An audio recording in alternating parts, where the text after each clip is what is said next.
mode madaje mode maso mode moni mode mo televisions mo hall mo offices mo conference rooms mo kese workplaces ahodo mo nkwankwa anuase mo mpata mo shops mo kiosks mo containers mo de adom yene a awie isusu no mo ma ye kwa aba yeda mo se maso Owia TV mo na ababe mo dia yeni asododo kese eso yeni a ebro so do a Ghana man achire ede achire Owia TV abzanfo abraso se awie isusu no yene mo ehia na yene mo efa adwene ewo dwumadi ayato din se Montie ewo Owia television so yese eye juada ede kosifia da bia eye juada ede kosifia da bia wia no miensa ede kosi no nsia na asore Ghana nkomo ne yedie ye befa wo ho ye befa me ho ye befa ono soso ho ye benye twaka wo ya brabo ya setenam ye sikasem ya pomdinam ya mamre ne amanye bibia mu de ye di ho nkomo ewo Owia TV dwumadi ya to din se Montie so ewo eye Ghana mema say yetenase a obia fo adwenkyere bra so adwene ba kofo tirim fa so de bra ni nyina ye oman no ne nkyekere ye ene ne nkanko ne ye yonti ene ya na yehia aha ye Owia television say wo kumase ena wutie yen anase o hwe ye ne a ote yen ka o precise 105.9 FM so precise 105.9 FM so medin ede nana Yaw Boamah manfo frame Libia bogadwumade medem de hu chia me Dominic Kwaku Boaten Koku Avrenike Jando akosua somua ya Grace Simon ye eni Bozi asante ebu Benedict nom omunyina tayechi ama bebia wo bia no yetibi ba eba abebe somo ye streaming our social media platforms so ye active pa kan ho ho okọ ye Facebook a ye Owia TV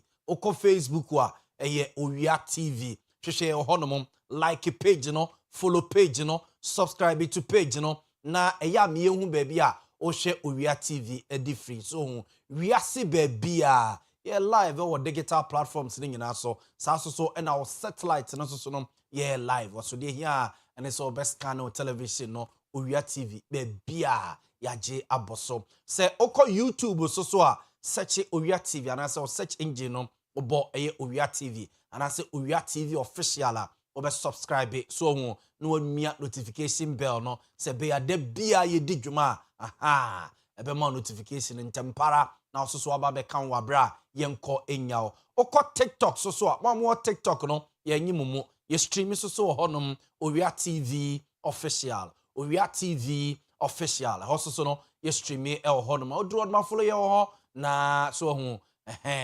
share like so hu mi ade no so na ni nyina enkomodie ene yedi say WhatsApp message and as a text message na opesa o de ba obetibi dia fa 0243 220044 so ami akenka dia ma 0243 220044 so text message and as a WhatsApp message e be kenkan e de amount ewo dwumadie eso so ho enti so aka ye ho a tenase pensuo bi se wo nchen and as a drink bi ese wo nchen se waduane bi na wodi a so ma volume ne kakra ma TV no volume ne kakra na wie yebedi nkomo ede afa Ghana ho pa abzafo awie sane ede bia ye hyase no sabepe ene be hyase ede afa ba wie me kasa no eyetiawa so ho masem nyina eni wie masem nyina eni wie masem nyina eno no de minim ene se ade bia hyase wo awrade dem no wie nkonimdie or say God will work it all out so they say God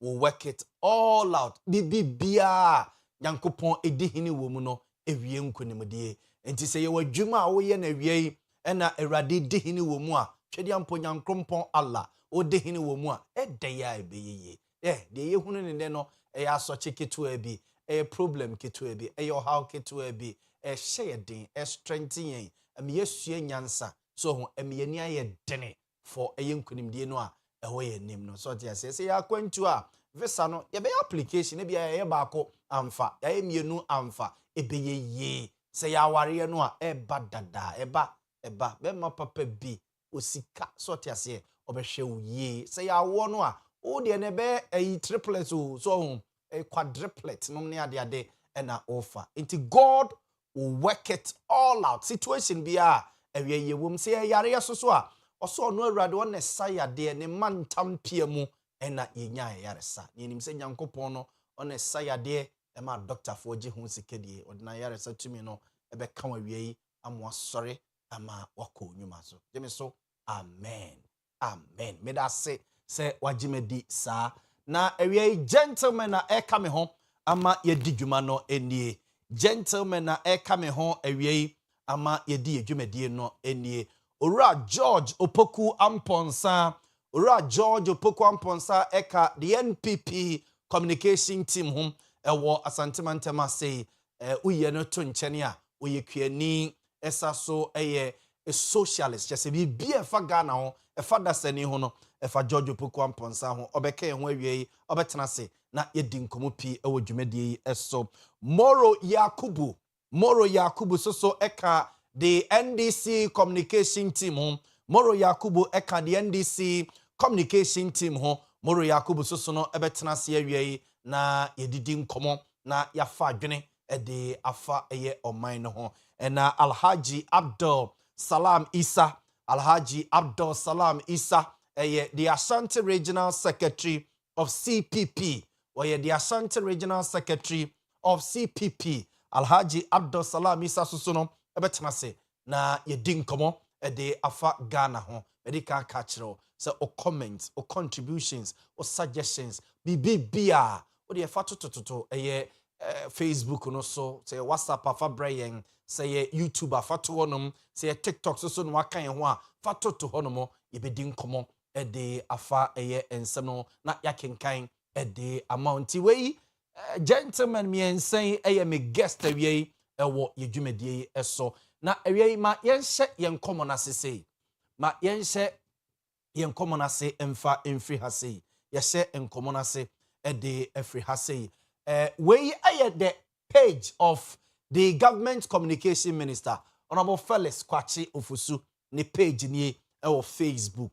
oko the Facebook away the page asata ye peke ade we ya watchro no na be 20 hours ago and opposed to sa adewe honorable Felix Kwachi Ofusu form nyina has to do with abronye kwambafo abronya oye Bono regional chairman Emma MPP amanyuku ni sisi a yene mo ekase owo BN94 akachia anototo ekoso nyina ensem bi okan ye edefa otemuafo bia na odi case na officer kwan ya otemuafo no fa so handle case no entweye nti ene okike bi de kire judge ni pa kike bi de kire no ema ya chese allegedly judicial secretary na koye case police station abronya mbaka ya omochi sunyane West MPP communication officer no okoso okwako beli no oduru hono ma na police for eyere ne se wo abronya ne kra no ye pel ewi ase ne ose afenyo markings ne MPP mpanimfo pia oso omokọ police station hono ma na dwono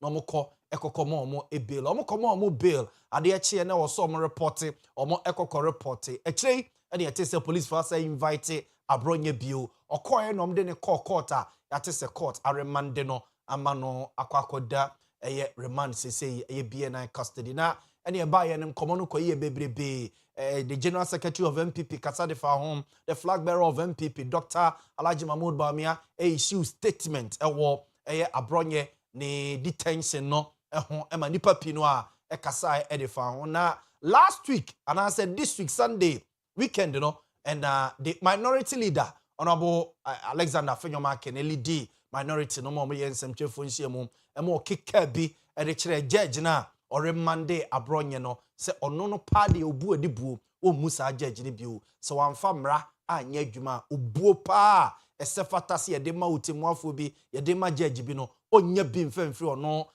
honorable Alexander Fenyoma Kenene minority no no mo ebio sansam no kan no nipa pinu afi se okasama ne tra so dodo eno nti the government communication minister ora Felix Kwachi Ofusu ekotro sa de we de to ne page ebusa se nti anyem bia Ghana yen lawyers ko kese Ghana Bar Association no ewo ho omo ye adwuma womo ewo ho a womo follow issues a ekoso wo mayimu ena o matese the minority leader honorable Alexander Fenyoma Ken akeka kasansem no de akire otemuafo bi na affect judiciary ni nyina no moto no mo ehwenesa on the office se ne amanfo akeka se Ghana Bar Association ko no ekuo bi a eye MPP for nko an gum no or ya jedi sesa na tie nti wei the short and mingan is a nitintin in the titia of honorable Felix Kwachofusu na nsem o de to dwa ewo ne Facebook na o de to dwa no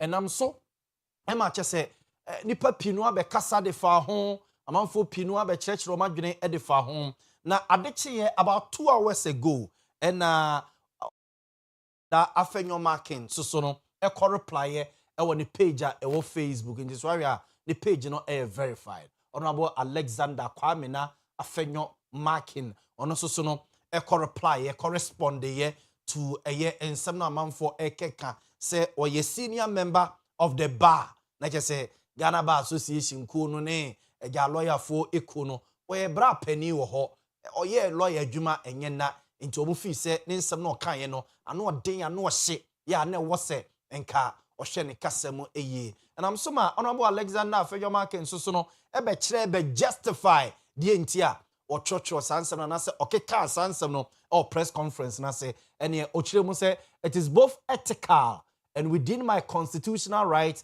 to call out a judge who has no respect for the law and the rights of citizens na je say na sam ni tietia ni tintin ene ni tietia nyina akoye say on the office otemuafo ana say judge bia one for buo amamra no wamu amanfo fa ahodie ene omu yie yo no enya de a ono no che say obuo esefata wose de ma no na all right so what you say oka side pano o kire na dwene e de fa ne niema oyeye ho nti honorable Alexander afenyo market so no eja bekeka bia na enu ache so osa ba bio oka wewie no osa so e ba bio na this time there na direct to Felix Kwachofusu ne nsem a wode etu dwa no nti another will say it is ethical for the circuit court nine judge in the Abronye case to refuse no, besides, is it ethical for the circuit court nine judge in the Abronye case to refuse to release his ruling to Abronye's lawyers after 6 days?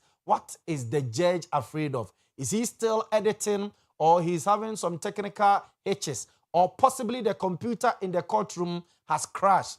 Should such a judge be taken serious? Does he deserve the respect of right-thinking members of the society? Into way, honorable afenyo marking, eja the obekan ye no de kire se ne nsem na waka no oda so agina baby ogina eno akire and oba the next slide then na obe kire ye Felix Kwachofusu and eja Ghana Bar no say I say the remand order was made on so ho and oye ye ni nyina and na ode ba kire time a judge no every Monday no 13th May 2026 today is 19th May 2026 yesterday the registrar told Abronye's lawyers the records book was still with the court. This morning, the story is that the court is sitting.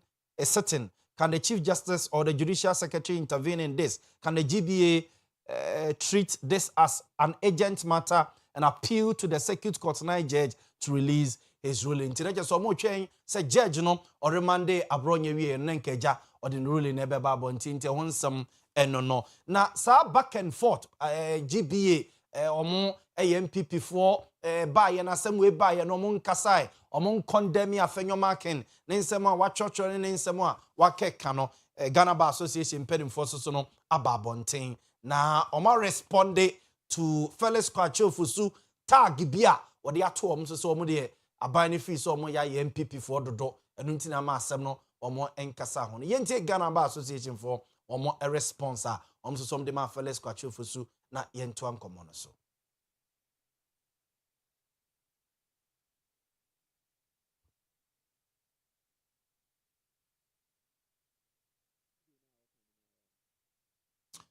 For na ye hwese ye benya ora chese Ghana Bar Association pedin for mo so no a response a omo ade ema Felix Kwachofusu wo saa enkomo yi ho se o tag wonum se omo ye MPP for enu ntina honorable Alexander afenyo market ne minority ne nsem omo kan ye e de fa judge ne ho no bisi ne omo en responde ye omo me condemn ye e me hye ye omo entwesa ensem no ensan ewo ehonum ensensem eno akire ene the minority ye hwene mu se Ghana Bar Association for no ensem okay yenkutie Ghana Bar Association for no yenkutie omo that every time this matter keeps, that doesn't come as a surprise. It's rather disappointing that every time this matter keeps coming up, it appears the many problems that Ghanaians are worried about, sanitation, galamsey, we don't want to act on those ones. Anytime GBA speaks at certain times,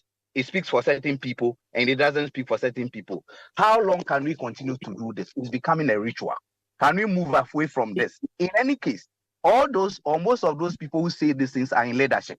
If they have identified a problem, my understanding of leadership is proffering solutions to problems. What have they done about it? Because it is only one group of lawyers that we have. We are all lawyers belonging to one group. If there's an issue, how do we deal with it? Every time GBA is a wing of MPP. I don't know that. To me, it is not true. If it were true, I don't think I would have been granting this interview today.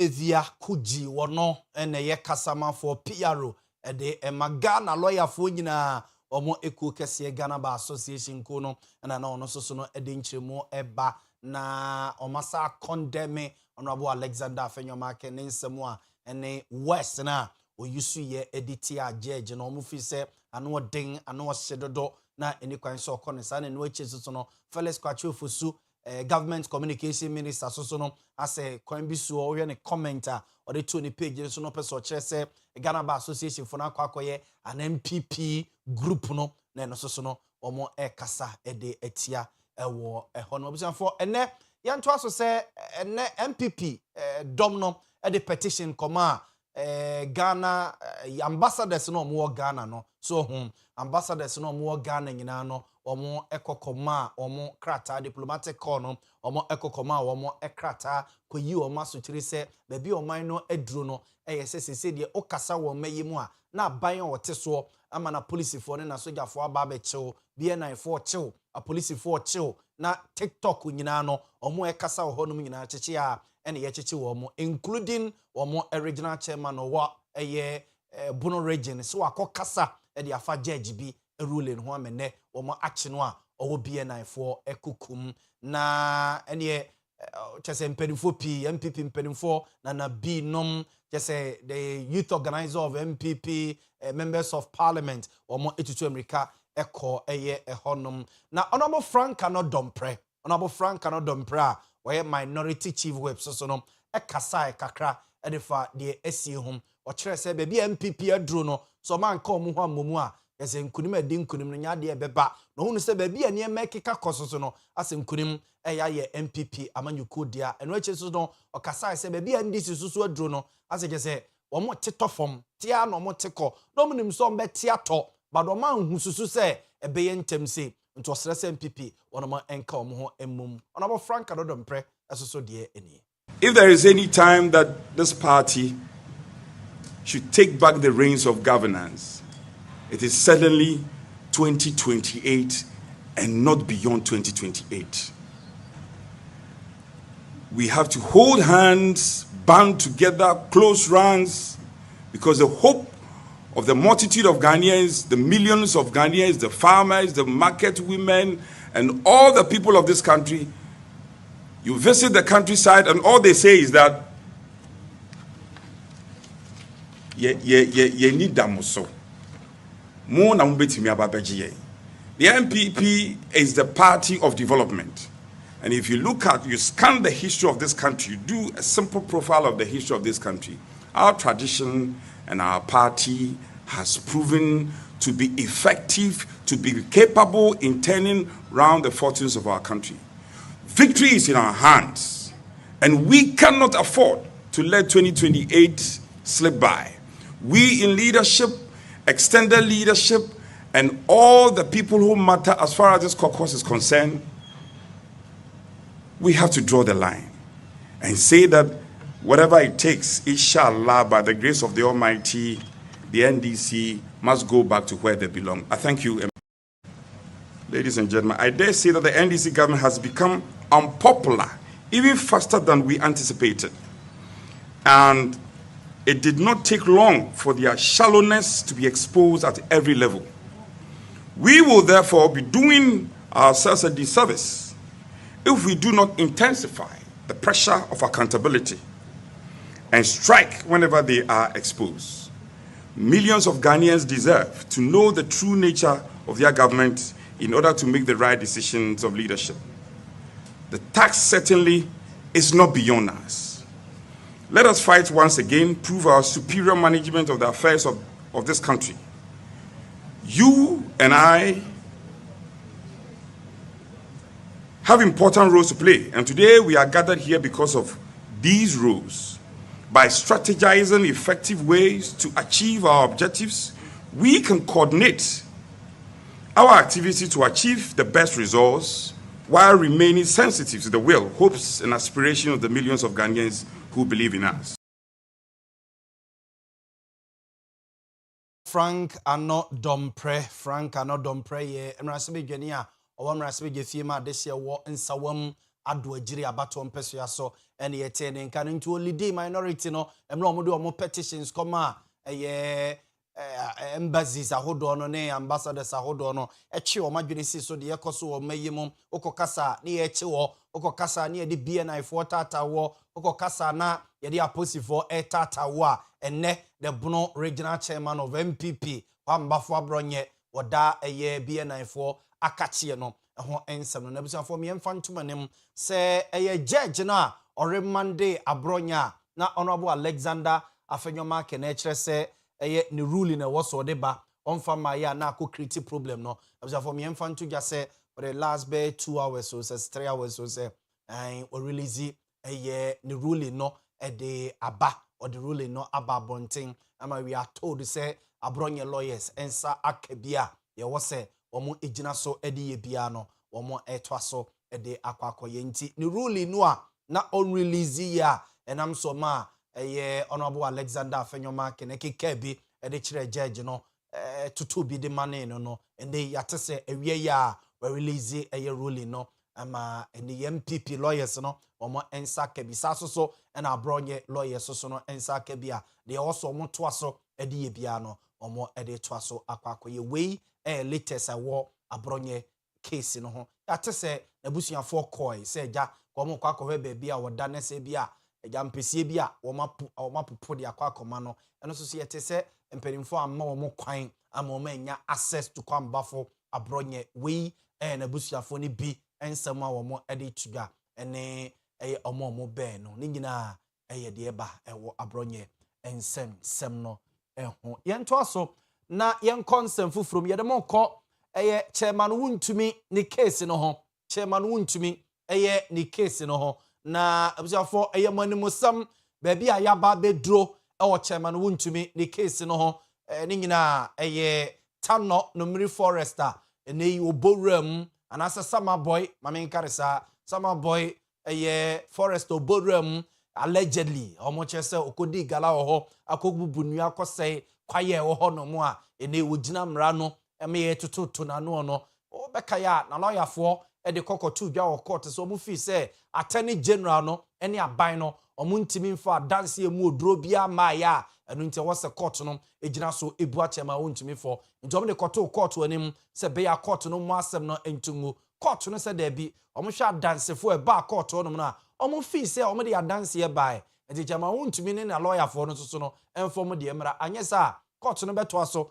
na de wo so ye bia no wakọ na wakọ akoyo ene nam so amabusiafo yaba bedru ba bia ye dru sesei na enne so omo court ene omo court na omo free court opie no ena lawyer ema chairman wontumi lawyer and the appear kubi ye former MP de ma this year e wa Asante Achem North abatom peso so one nsemtwefo di nkomo asema oka ye ni o say we need prayers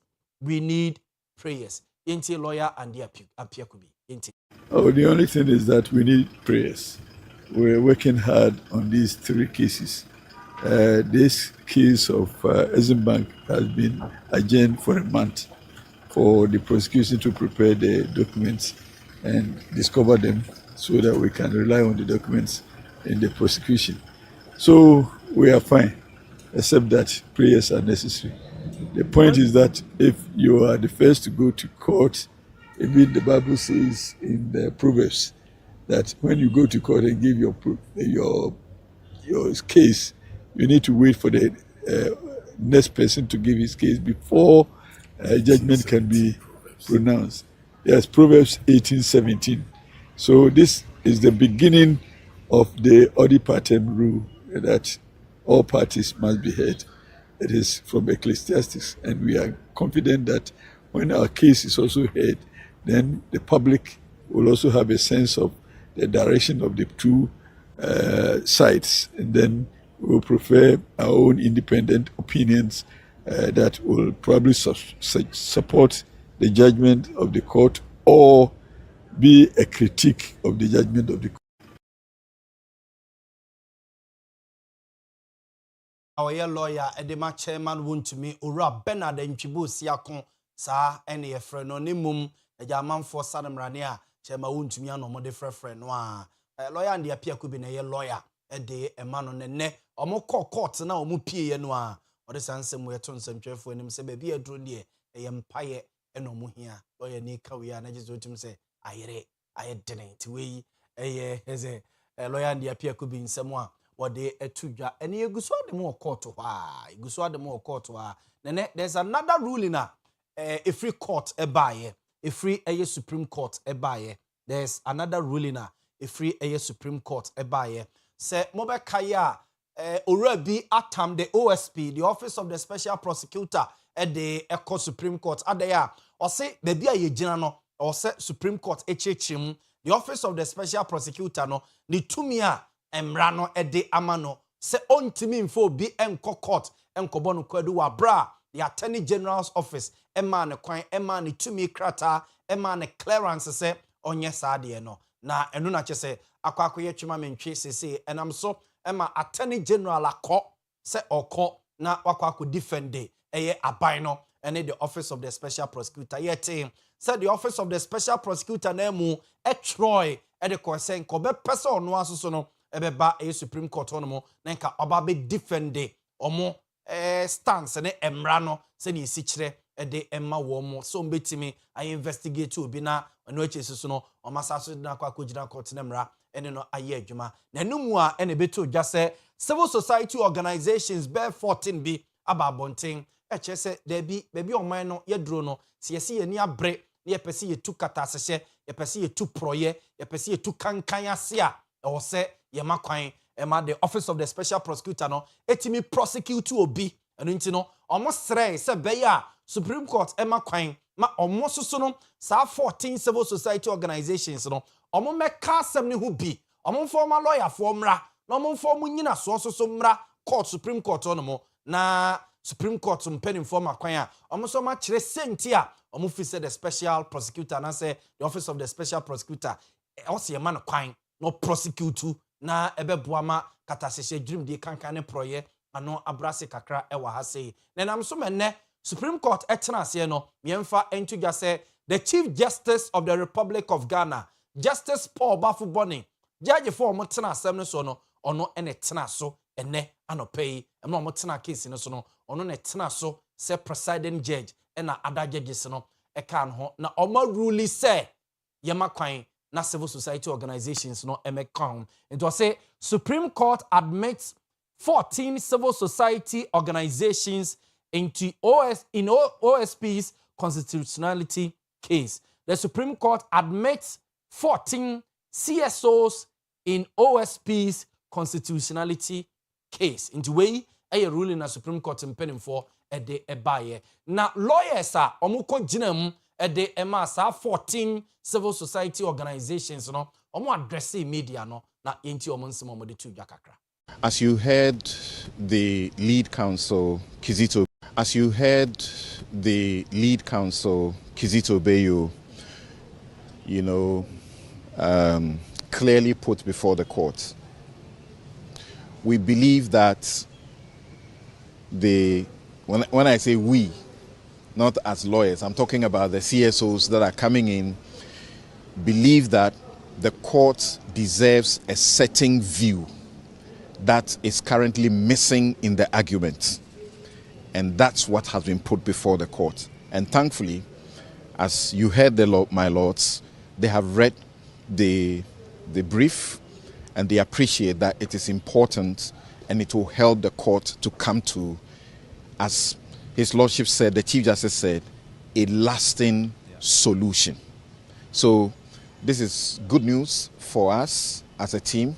As you heard our lead counsel, Senior Kizito Beyo, say, we are appearing before the court on behalf of these 14 NGOs as neutrals, and as neutrals to bring a certain perspective to the case. So our main argument is for the court to look at the history on the establishment of this office, and we are calling the court's attention to some interpretative matters that they will also need to look at. So that's what we can say up until this point, because we are now going to put our full arguments before the court, and we don't want the court to be hearing it in the media before it gets to their table. So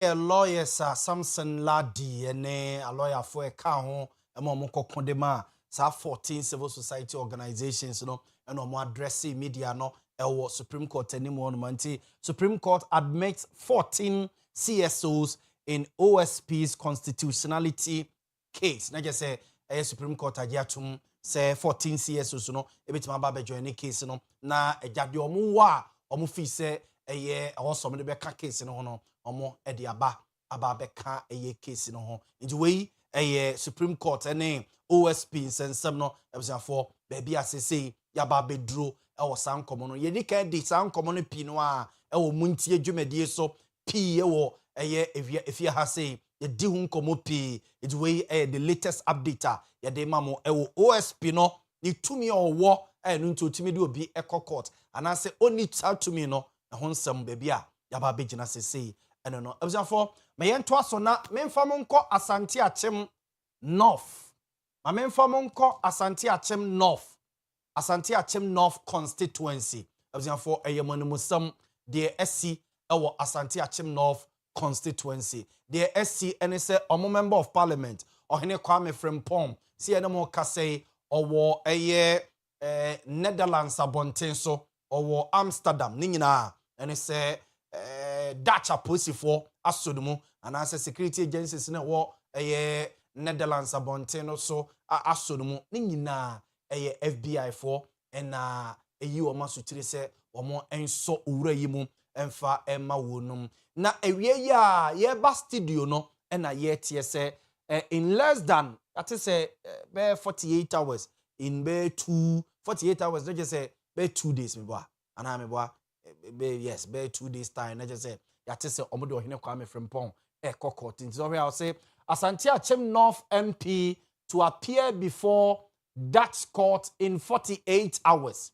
Asante Achem North MP to appear before Dutch court in 48 hours. Now, for Sadia way by ya, and a man for status so mubusa question say, hey, na de kika koi die.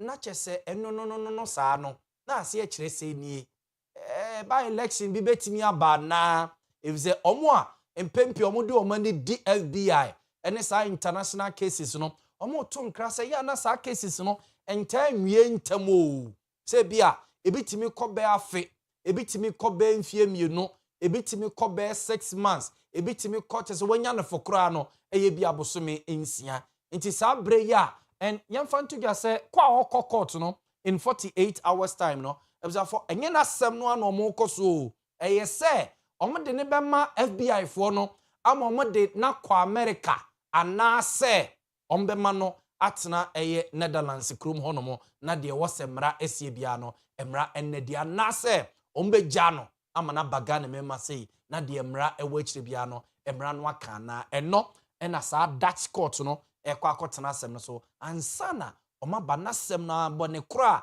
FBI for no hu se waya enu ntomo ma posifo anase security agencies eche no ewo Netherlands abonte so jabusia for enie na eno na akwa busa akopega sa question we ediaba akopega sa question we ediaba ewo ne constituency was say will there be a by election in Asante Achem emrano SSA emrano SSA enya lawyer for but at least so yesu ehunu kakra adwumai kakra ya ye emfie bebre ni aba bedro ene yaso ede atotofom aloyafo animdifo ene omadi nkomo sene emrano ese empempi de besiam yetima ye by election no ene ebase a yeche MP anase MP bi ho kokodi adwamu a eya ebi asi penyana na ebi si ye no ede ade ne kokosi ye ewo maye mu ye wo 2 president abusiafo ye de ebramo awie na ya bobo so nti yebusa se oda bi e by election in Asante Achim North na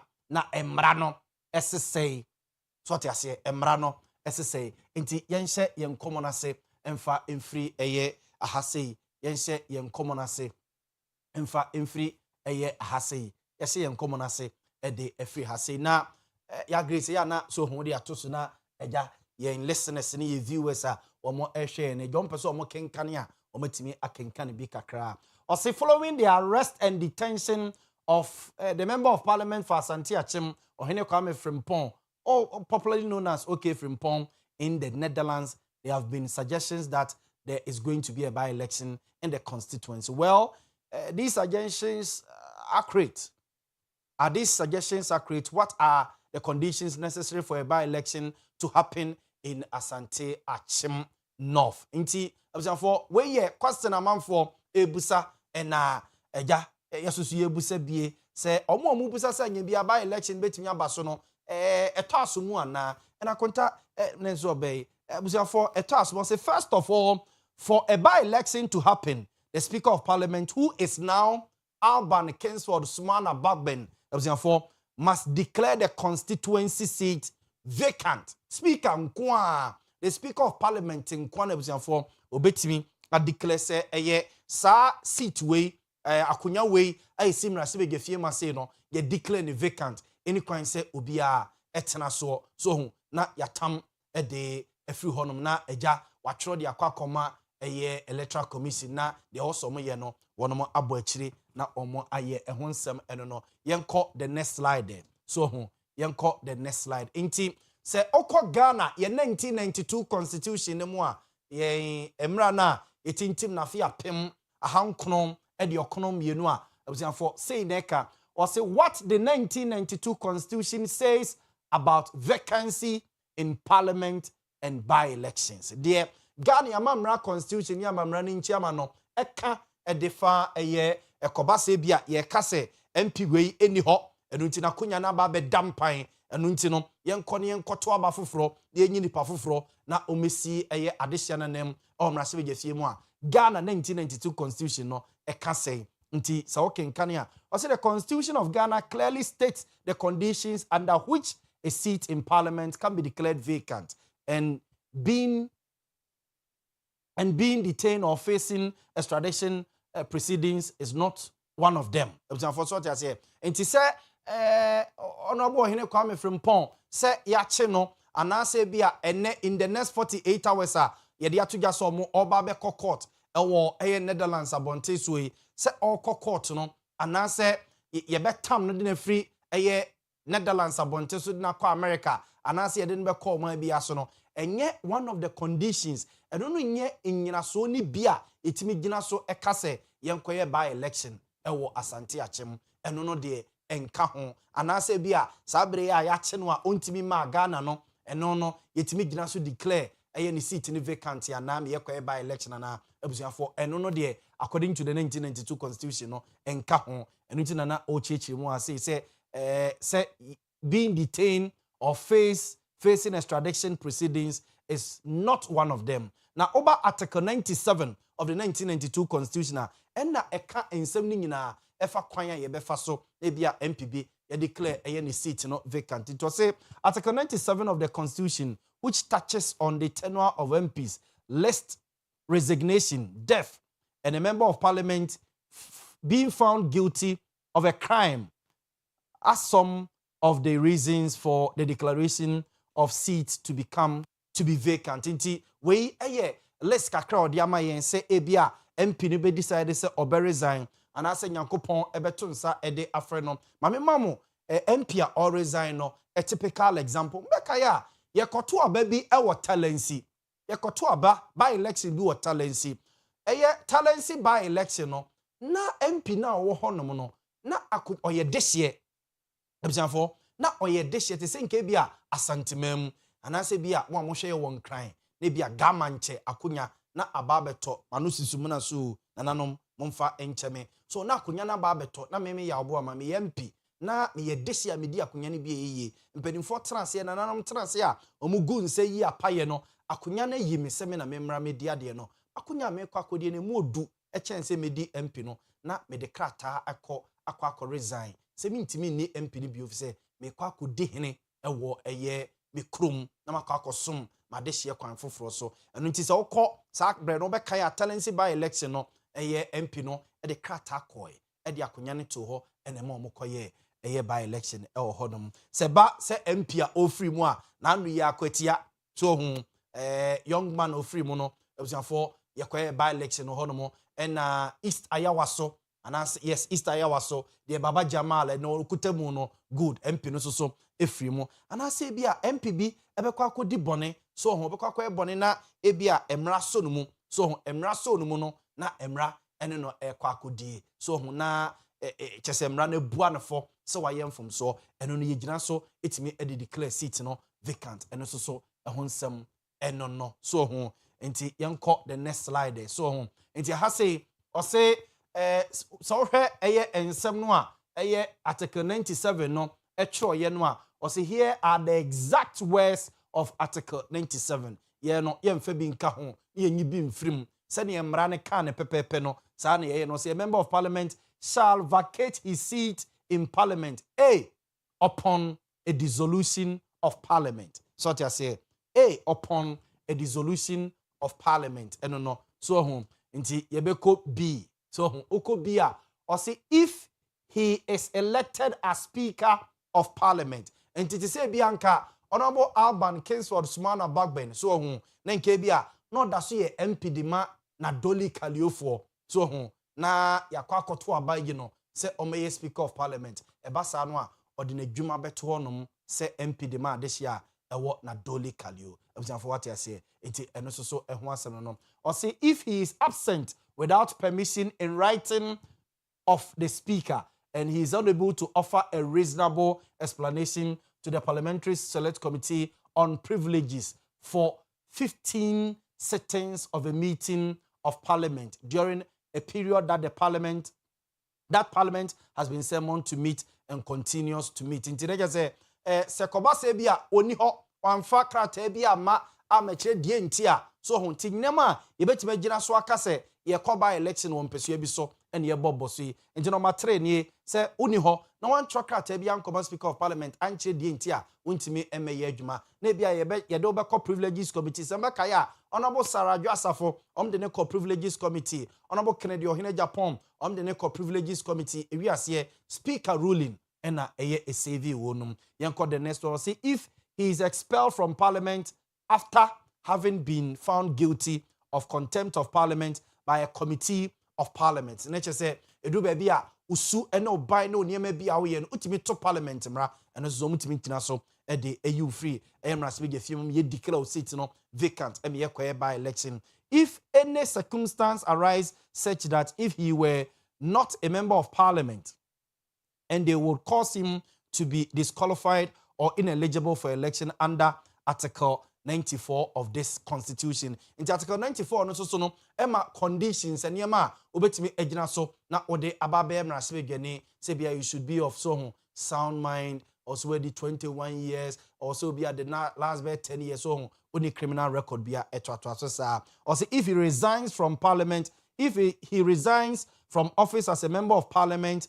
by writing under his hand address to the speaker. So enana me can say omo echo talents no eduru ho no na say talents mrasebe gani abusiafo na che say ono so atro e de akoma eye mrasebe gani say eye otoaso a enye yi ewo ehonomo so hu eno so eho ensem no eno otoaso a edoso also if he leaves the party of which he was a member or asset it na say te say obeka ya mamemfa we nya example say be ya obeti ase former MP lawyer Andrew Amuako Esiama obeka hye nso NPP ekoye primaries also onko primaries no na MPP dim na no de wo parliament edu baby o declare say obeko independent o declare say obeko independent no a na ge say MPP party no wafrim nti MPP for no chro de koi parliament say empam no speaker of parliament that time no Michael Kwe epam no edi frim na se be gefiem eno so be yen sem bebrebe ema eno so no ebeye yesi dikedika ewo mamu eno so no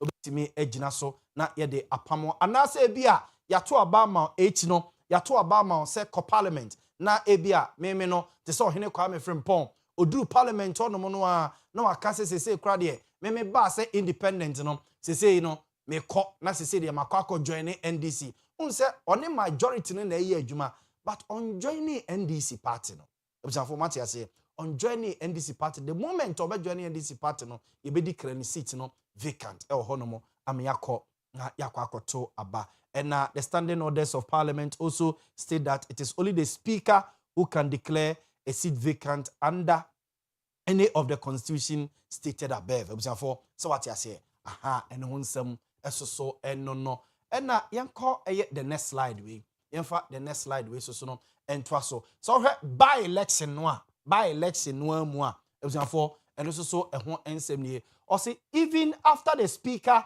has declared a seat vacant there is still a process to follow for a by election to be held until na just say by election no kra no ya declare seat ni say a vacant no still eno no nche ade eche ya na yakọ by election no emra na nhihie bi wo ho no ma wo si di so ansana etimi akọ or say the clerk of parliament is to notify the Electoral Commission of Ghana of the vacancy in parliament and the commission within a stipulated period is expected to hold the by election. So it's article 112 of the 1992 constitution states that whenever a vacancy occurs in parliament, the clerk of parliament shall notify the Electoral Commission in writing within 7 days after becoming aware of the vacancy has occurred, and a by-election shall be held within 30 days after the vacancy occurred, except that where the vacancy occurred through the death of a member, the by-election shall be held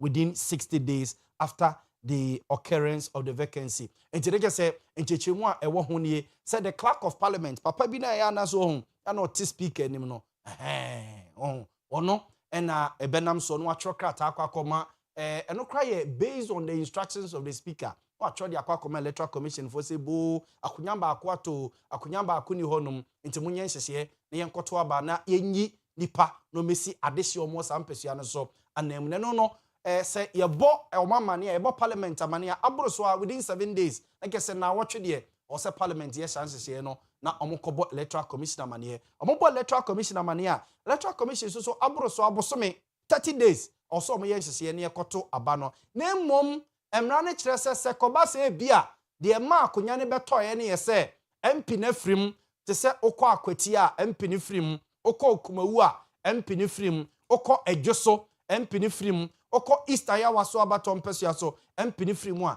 ende ye kotra 30 days no ebe ye 60 days na eya omo electoral commission gina so ede ye nhyehyɛ na ye koto eye by election ewo eye ehodom so ho nti eno so ho nsem eno no na fe yemfa we entwa so or say timelines example timelines or say the Asante Achem legislator has currently been detained by law enforcement agencies in the Netherlands. Multiple reports have confirmed that he was arrested because of an arrest warrant issued by United States government, which is investigating him over some alleged financial crimes, including money laundering. And I just say, ekosa, so ekosa, ediemba, edien, eba birira, eye, just say, enkomoni pinumwa, so home. Inti ediemba, also this means that authorities in the Netherlands must now decide whether he shall be extradited to the United States or not. Also, the security agencies have to take OK Frimpong to a court for a judge to determine whether there is a case for him to answer in the United States. Extradition hearing typically takes several months, if not years, especially when they involve high-profile personalities such as a politician. In terms of say Oshe Eye Enchichimwa, what they meya. And Wamayeng nipa mienu eye honorable Erika Moating ene eye Uradan Agbedakpi yetienie honorable Erika Moating no ye MP demand this year war and Gransa North and mobeka hye nso a mampani da John Ajekum de wo kofo peso no ye MP ena omoche no ewo eye America bonte so chesensem no koye bibiribi abusanfo omoche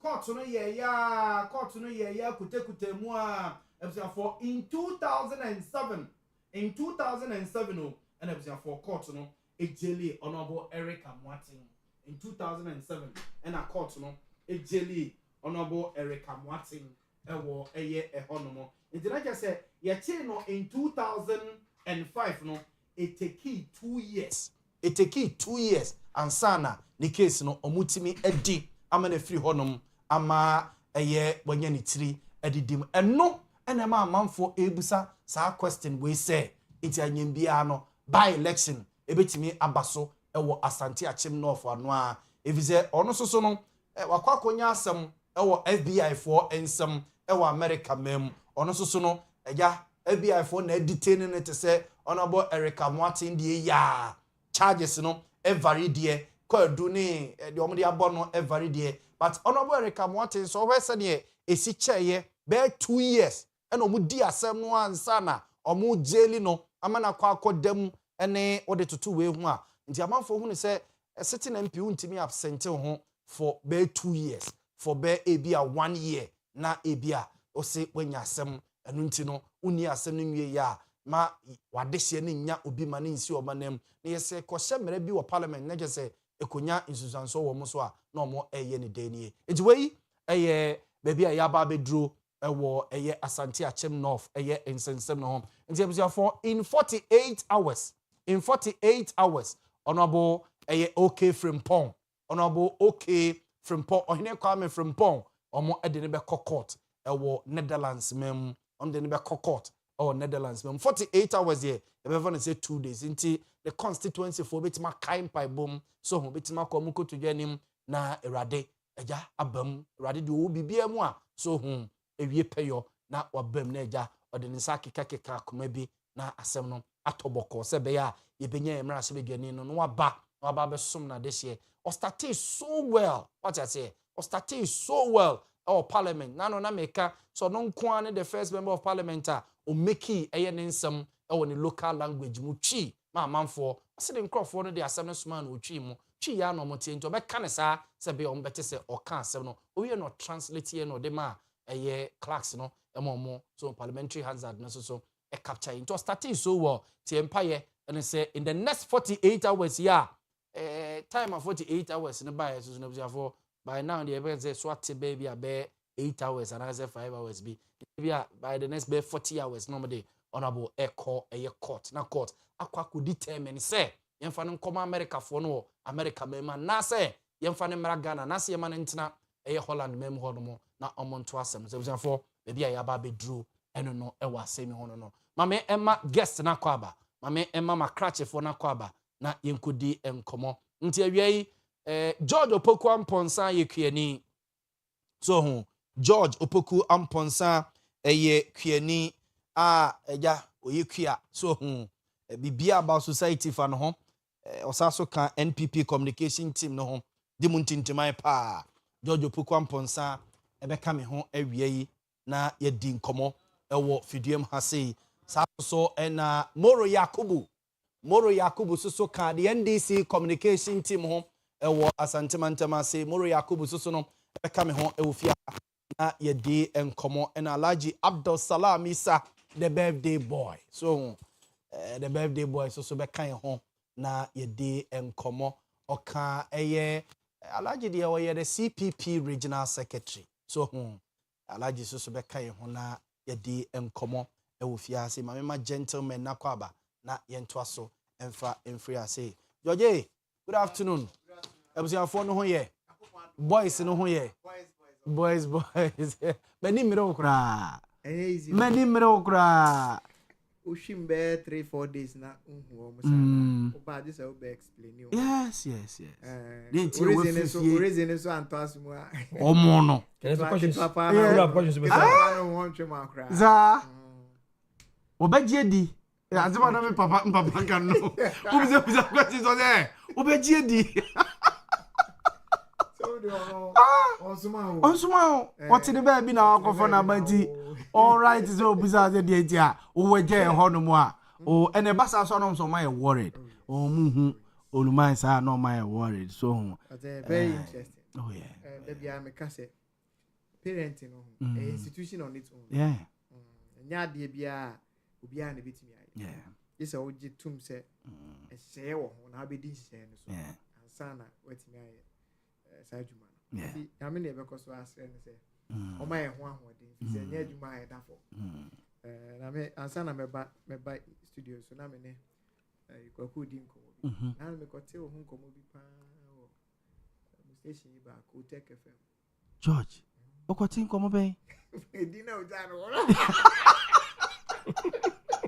Oh, Edipa. Edipa pa. Oh, Edipa. Dr. Carsene. Oh, mini obiati ye. Ana Jessica pa. Ono no. Obesa yu egumo. If as a Jessica pa no. Ono no besa yu egumo.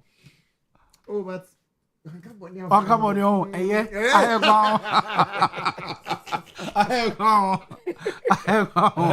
Aye. Unipano. Ushene nim fefe no kwa. Wa. Ubeka se onim bibi. Wa besa no. Yen, asafo di enim ye bi odo sinu mi o. Fesiwa. Eno fesiwa. To talk wa ya. Nyame fie ni ye wo no. Mo. Eno no ba. Alhaji Akwaba. Enua. Assalamu alaikum. Wa alaikum assalam wa rahmatullah. Na CPP party boboko. Yabado. Yede radi ase pa. We dey ma ye share your common ase. So na ye mobo so a. Me sure say Alhaji, what follow IMF yi ya exit any matters are rise. Eno akra na me kote brofo bi ye se frɛ no policy coordination instrument.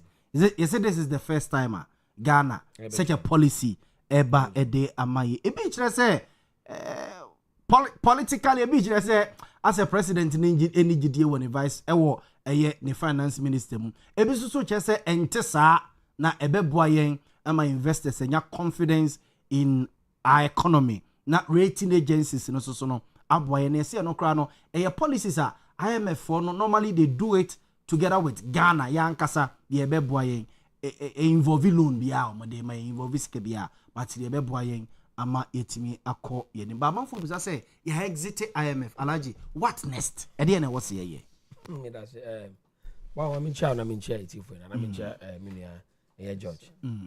More the time I never pay, I always excuse. Oh, end of this month, they be more still late. Who's a late day, a year late, no, you, a year late, yeah, sure, so you're preparing in tea.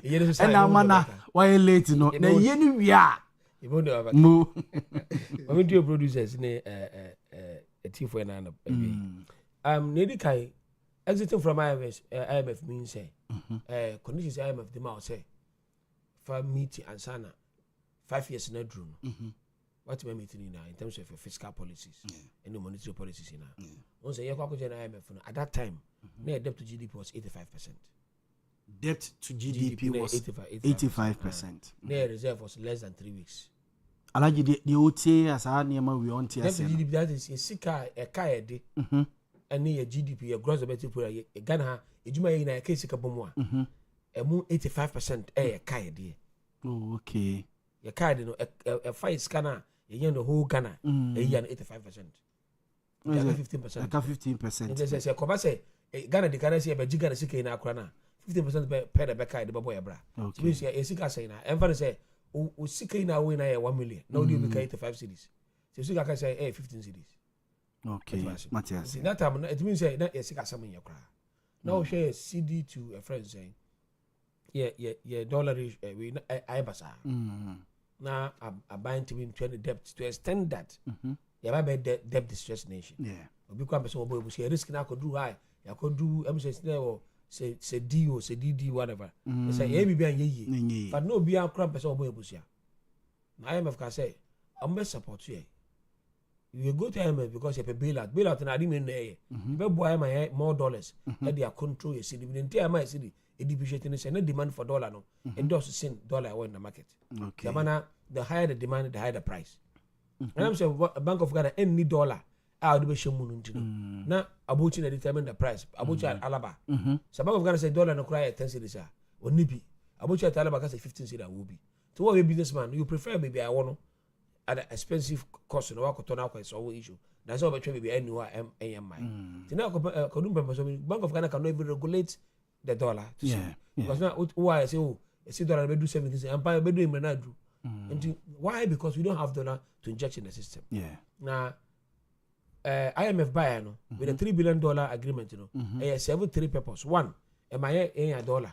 Printing on my $700 million, you know, it means injection in the system. Okay. 2, am I a guarantee? Confide do moka say, you say the economy no be will yamai. And the end collapse. And a third, a wash it speculation say, see the bed depreciate more because the more who say dollar system no, the more who see the bed a bear one day. Yeah. And the honor on be so you. Number so no my condition say. You make sure say by the 5 years time I be free DDP, I be free a year IMF no. Now your debt, you know, as I doing the labor from 85% to 55%. That means I'll say wash by 30% of our debt, you know, within the period of 5 years. Now to me a sad it means say your economy is stronger that we can go into the market and get money because that time now oko flow to bon krabi anto. They already walk around to So what we did as a country at that time, first time also you relieve you of heavy debt. How do you do that? Also draw the debt. No, who say the mood drew. And the other whom you say debt par a bond. The euro bonds are a flow to you. And the international creditors are a mobile busia. Now euro bonds that time na is kakesi and I'm close to say 50-something billion dollars. And international creditors on number 14 to $15 billion. So we started with local one because you don't want any idea if you there. So I want to make it want to make what I wanted. So it was a good measure. Abine was able to do what we call DDEP. Yeah. And then they spread the DDEP to 9 years. It will cry a year, 7 years, 9 years. Why government didn't say a coupon I did mount on your bond say I feel so I buy scab to your cano. Meaning I consider it as a debt. And praying they few way at me at that time in 2023. I buy some into because I can't be into the so that year, no, you need to be the first year, no, be a 0 coupon. If I say 0 coupon, I say, what's a cash coupon? A coupon more or less like a receipt at the mouth of juice. To say cheat. Have a good use. Okay. 0 coupon just a BBA and coupon, so do 0 coupon. Next year, we 5%, depending on how the maturity of your bond is. Okay. Can also bond to say mostly mature after 10 years. Unlike Treasury bill. Treasury bill, okay. Now, yes, I don't say even when you do what we call liquidation, liquidation is where you convert your bond into cash. So I may Tommy bond. They say someone to me to idea bond that may withdraw. And then I say we are afraid we callable bonds. So I say I'm calling it off. Tell me Jimmy, Sikaramaja. I'm saying no client to wow. Because that time, what IMF did was that Sakana take that decision in there, a bold decision to stop government for further expenditure. There's a scale of you can maintain the system. Now I'm why. In fact, a big blow to MPP government. Yeah. Now, I know a boy, my civil revenue baby close to 20 billion. Yeah. At that time, moving forward, the international friends creditors. The Paris we na ya commerce na modu against the China. Yeah. And the China show us say when they young Paris then they will support us. I don't know if they will save about $4 billion. Yeah, by the time an MPP be free abayam. That no tear from 85 no about 70.1. Okay, now just say debt to GDP no.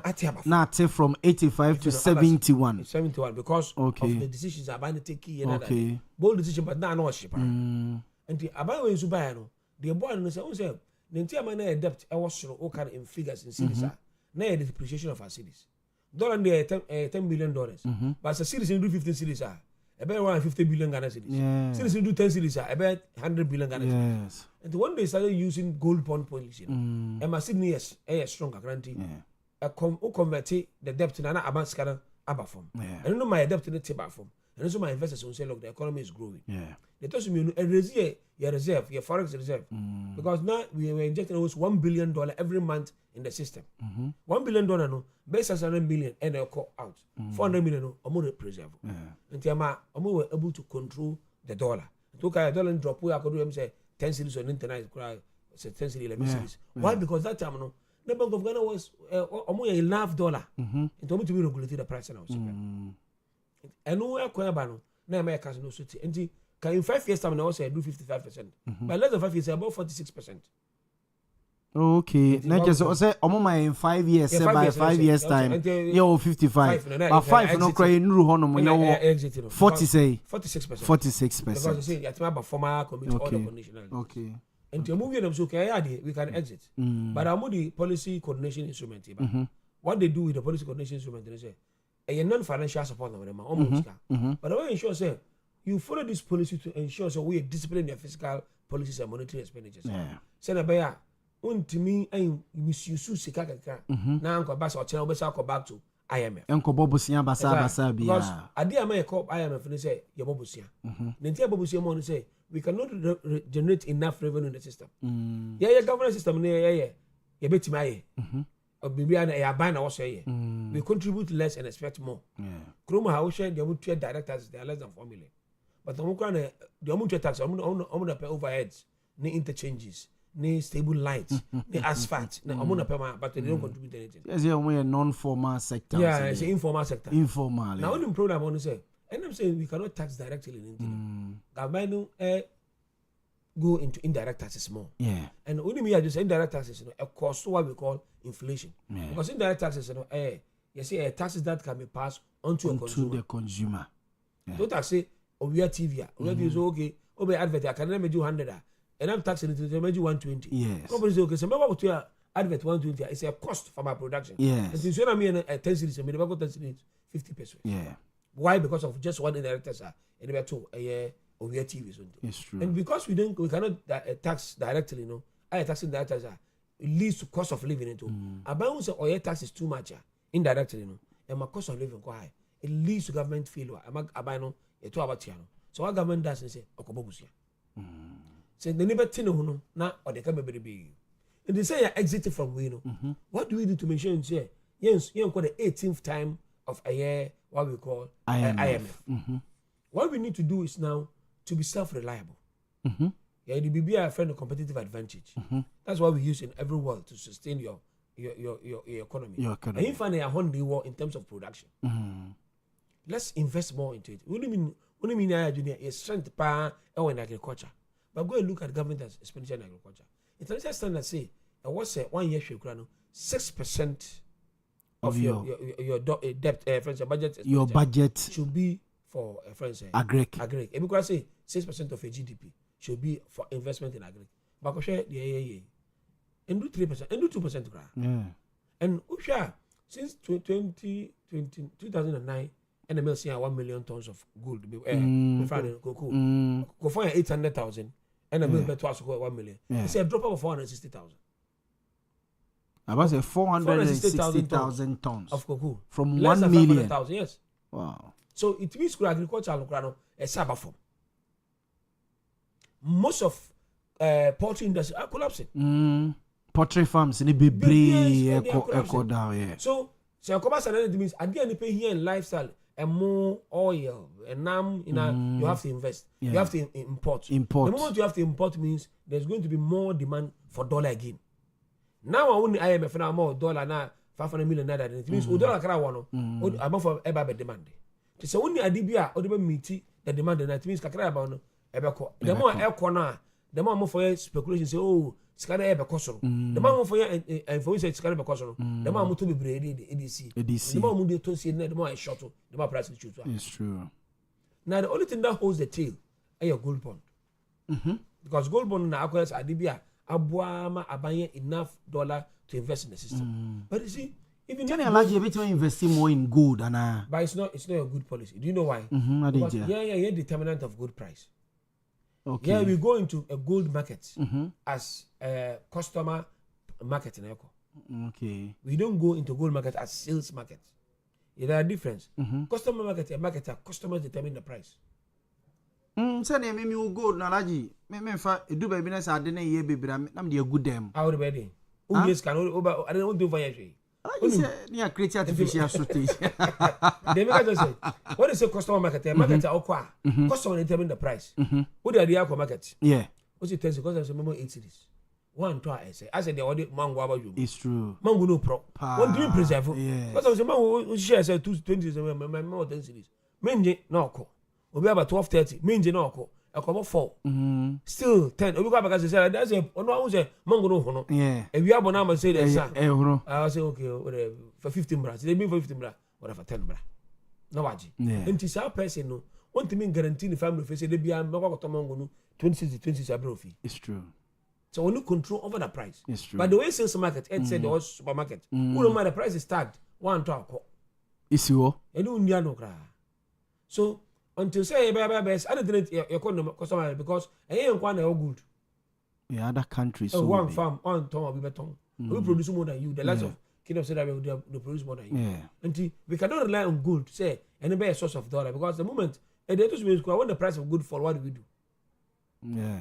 Until your income be better for. So if you per se meet equilibrium in gold, a dollar CD thing, it should not always say you can produce more dollar. In China, you can produce more dollar gold to support the cities. Okay. Supply, yes, to support the supply. Okay. I don't think say for instance, bringing more supply to meet demand will be the solution. Okay. But what I think is say let's minimize the demand for dollar. Well, how do you minimize the demand for dollar? Say, assume you say 5 billion a year in terms of dollar. Now they are meeting the demand for dollar. Yeah. They have been here 5 million. 5 billion. They've been here 5 billion. You draw the line. Yeah. I didn't know why we can produce. It means I got a competitive advantage. Some things we can do without it. For example, how did they make us we kind people opportunity to auto-tune? No be like a bobo a parcel. No be the dollar, but what they are back and say, Sabi and Fanko toilet, never be quiet if you. Yeah. How do you allow such things to happen? Yeah. So we for dollar and cut up paper miracle. Yeah. We for the long top chobia bruni dia grama na spy. Obi kura ne seba kunni o. Ne na ba kunni o ni tia na ko import aba. Na da be gusto obi agi store full store 100,000 cedis. No the force chobi go. Yes, second hand. Fridge ne. How do you allow so obi nkofa ye madie na ntwe madie. Kotodwe. Ne we know the abakruma in dollars. Yeah. Why should you do that? It is a moment to catch all these things offer. The demand for dollar is so better.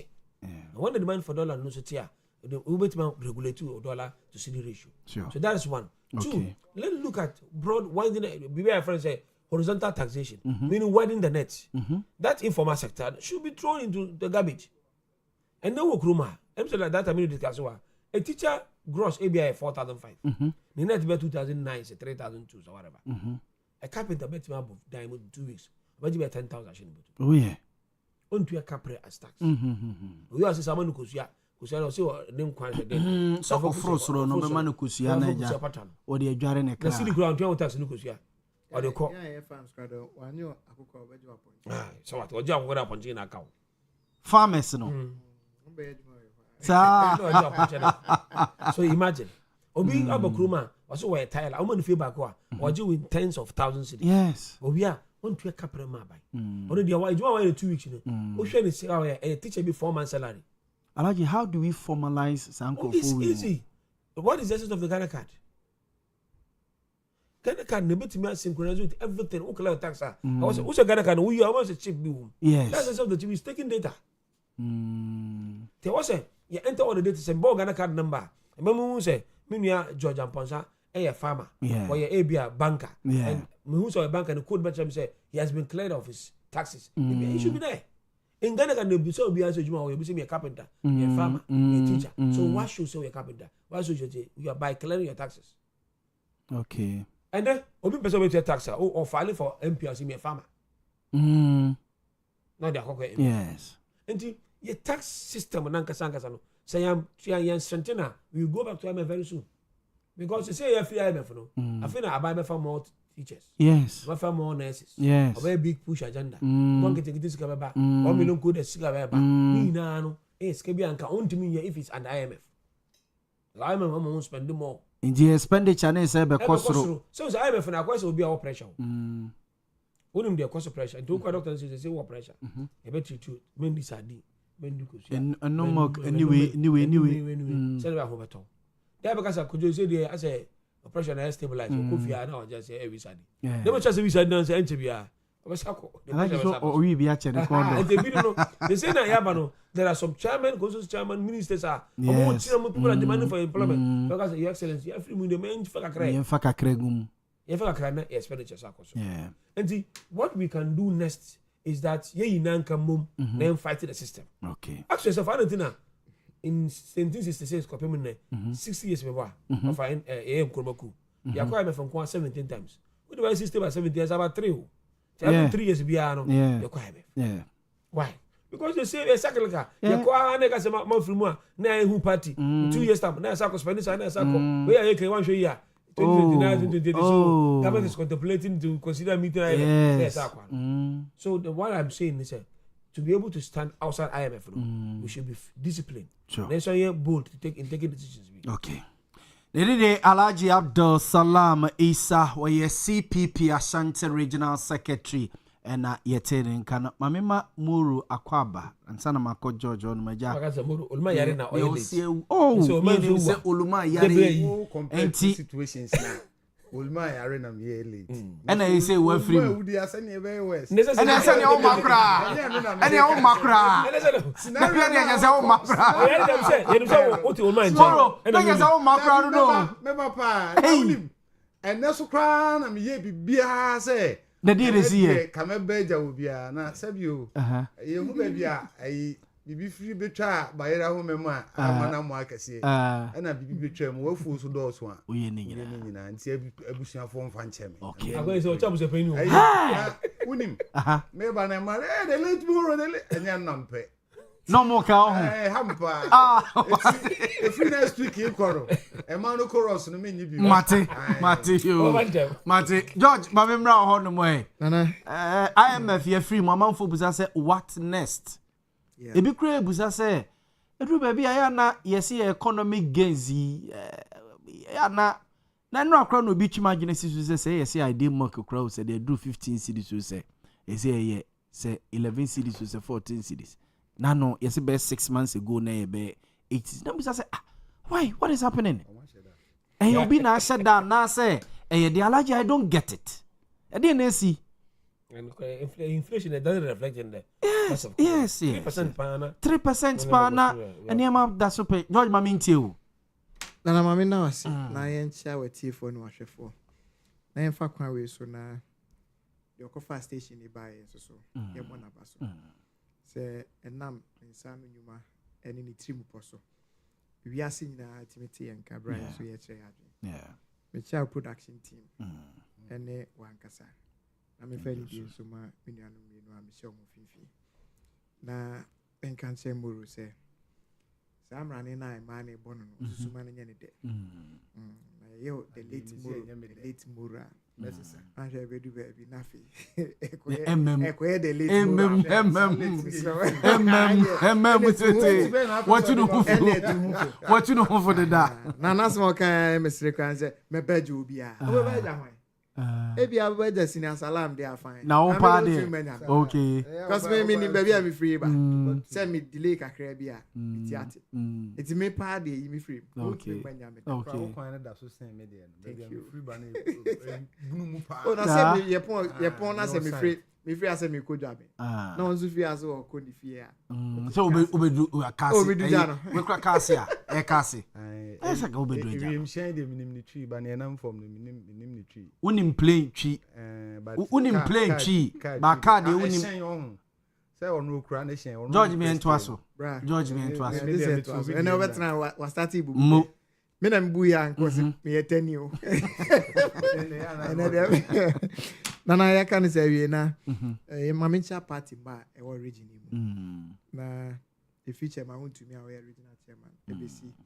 the Sakra the various polling stations na your party no the crepa we say ene man be branko yi polling station abai classical example Miami Dwabe impese meja de memete ho na makoka obi de e basa na maye nyaatwo de course wo Dwabe me gidi sempani for sign de o mani be di akire a ebetima boa na enra ne nansa o hwe delegates platform omo wo so se de amanfo akoma akoso ne nsem bia amanfo ka kire MP a nsem na no kre enti ya to se de enkra no kre enti nipa ne ka kire MP a odika enti mesre mpani for se mo me hwe ne ma bi na me ni MP bia otina kumasi mfimfi ha baabi de album hye na moto am ohia na ahonya ne fa no atwa odi no akata se we yi odi afiri oyi nipa bebre di film we sa album na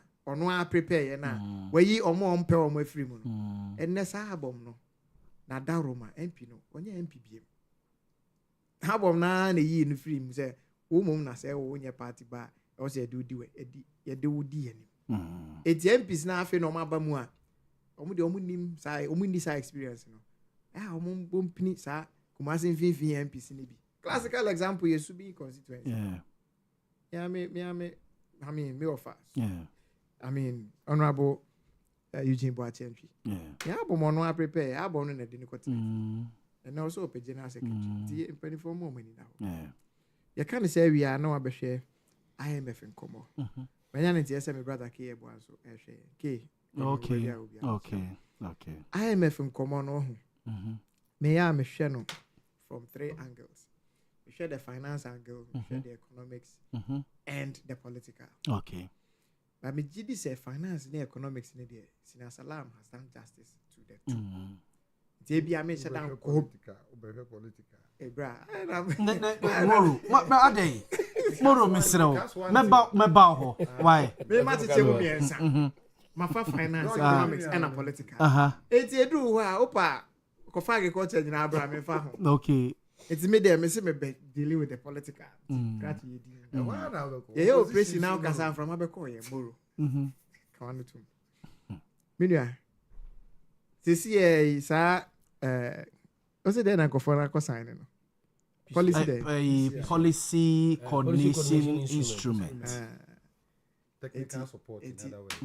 The training and say the Sikana dear. Yeah, magic music abuse.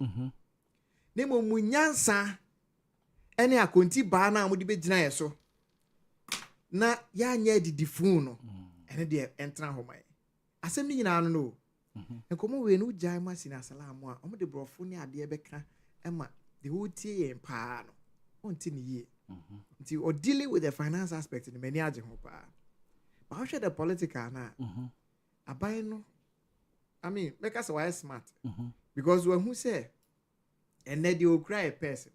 Cry a sick. Scanning the crano. But I say a target a DB. So I don't know this kind of finance minister and any shebe. Finance minister and any ministry what they ought to. But now Jenny Pan Sebi ni soon dear. Jubilee House on the and so you do Jubilee House. Finance minister had Jubilee House. So about president or no I could brief you. Oh, Nana Jaisa. Oh, za finance minister or the office of finance minister. Aye. Enti the office need Jubilee House. Anymore. But could Jubilee House na or as cabinet minister. Yeah. Or ko yene juma. Yeah. We are no free or as I got in the office. Na sa the office on na make us what hwa. Accra Central on the office on what hwa. What hwa there. Nenso ni sunsum no asan akotena Jubilee House. To upon cabinet meeting na we just sunsum no Jubilee House no de nipadua na betena ho. Eno na president Mahama ehu. Srem sejata. Yeah. We are smart. Osa ko e okra me pesi di agoro a. Anhwa obekọ akoto alupra me ato no so te say na no me die bi. It is say the IMF for musika na eje and the emergency musika bi.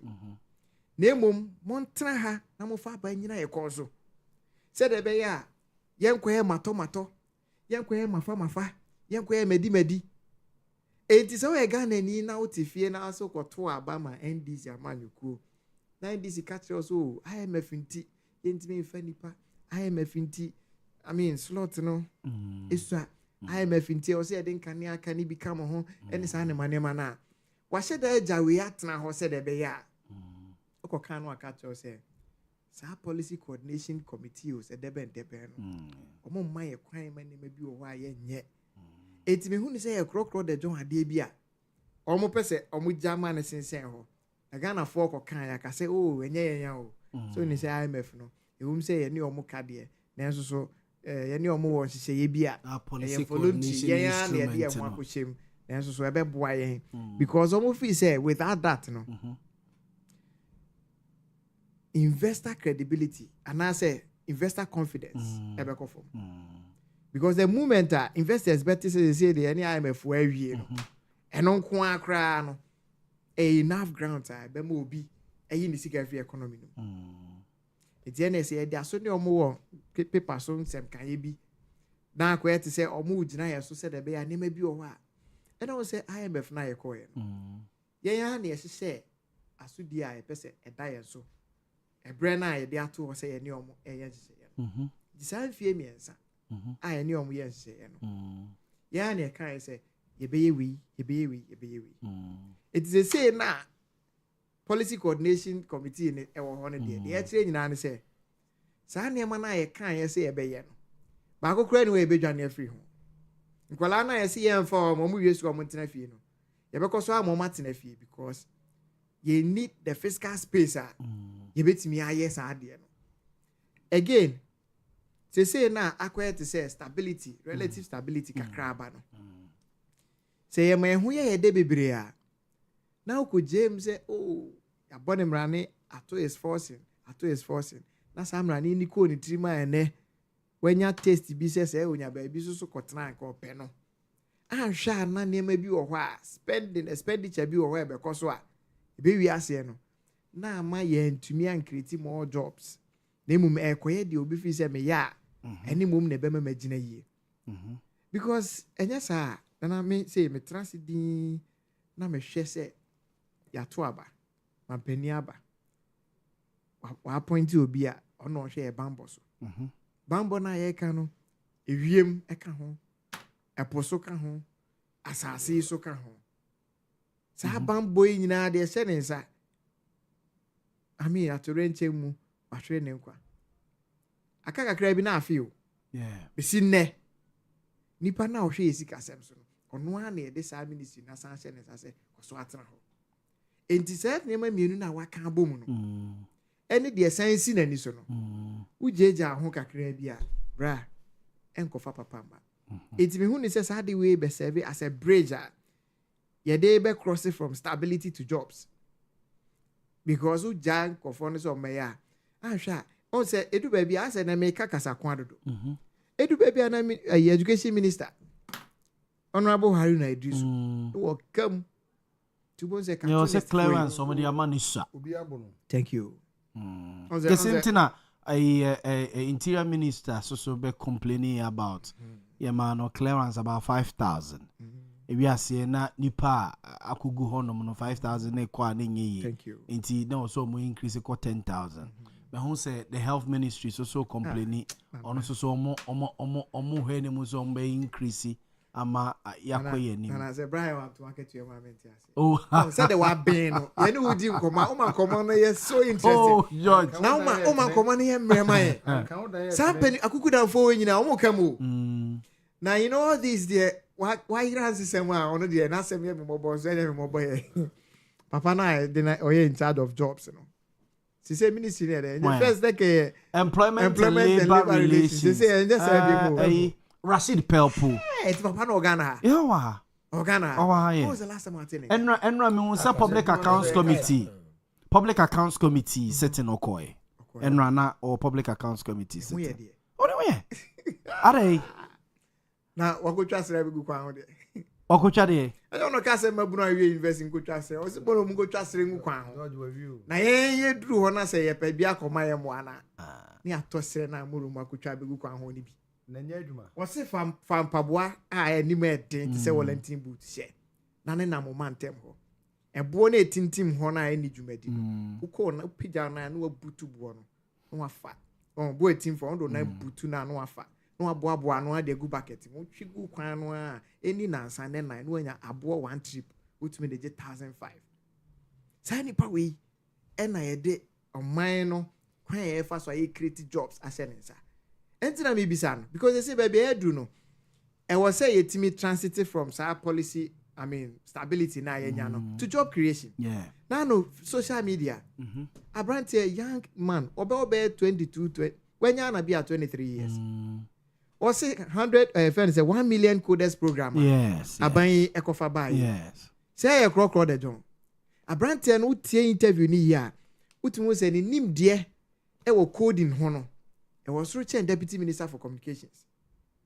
Oh really? Oh, na say deputy minister for communications got na ho e bisa no what is coding went me anka and now young boy crowd make us a boy because we say nka you be you secondary school near we anka bia me ba pani betimi na or a very young boy na say the all church mu na say ye kodi ni nyina no say by the time you mo launch ade na wie enkra yi ko ya yes site be at the man there's a mouse ne could do it be a 45 hours no be my lecture only opportunity said they want to say baby sir no one say Coursera was a debe and the other Daniel almost 1 million coders no enti abrante ne come at say was why disappointed in this government na no ni say be create jobs but we are saying it say on who the head and tail of adie no and what I'm commenting say next time what this will be by a zua beside the terms and conditions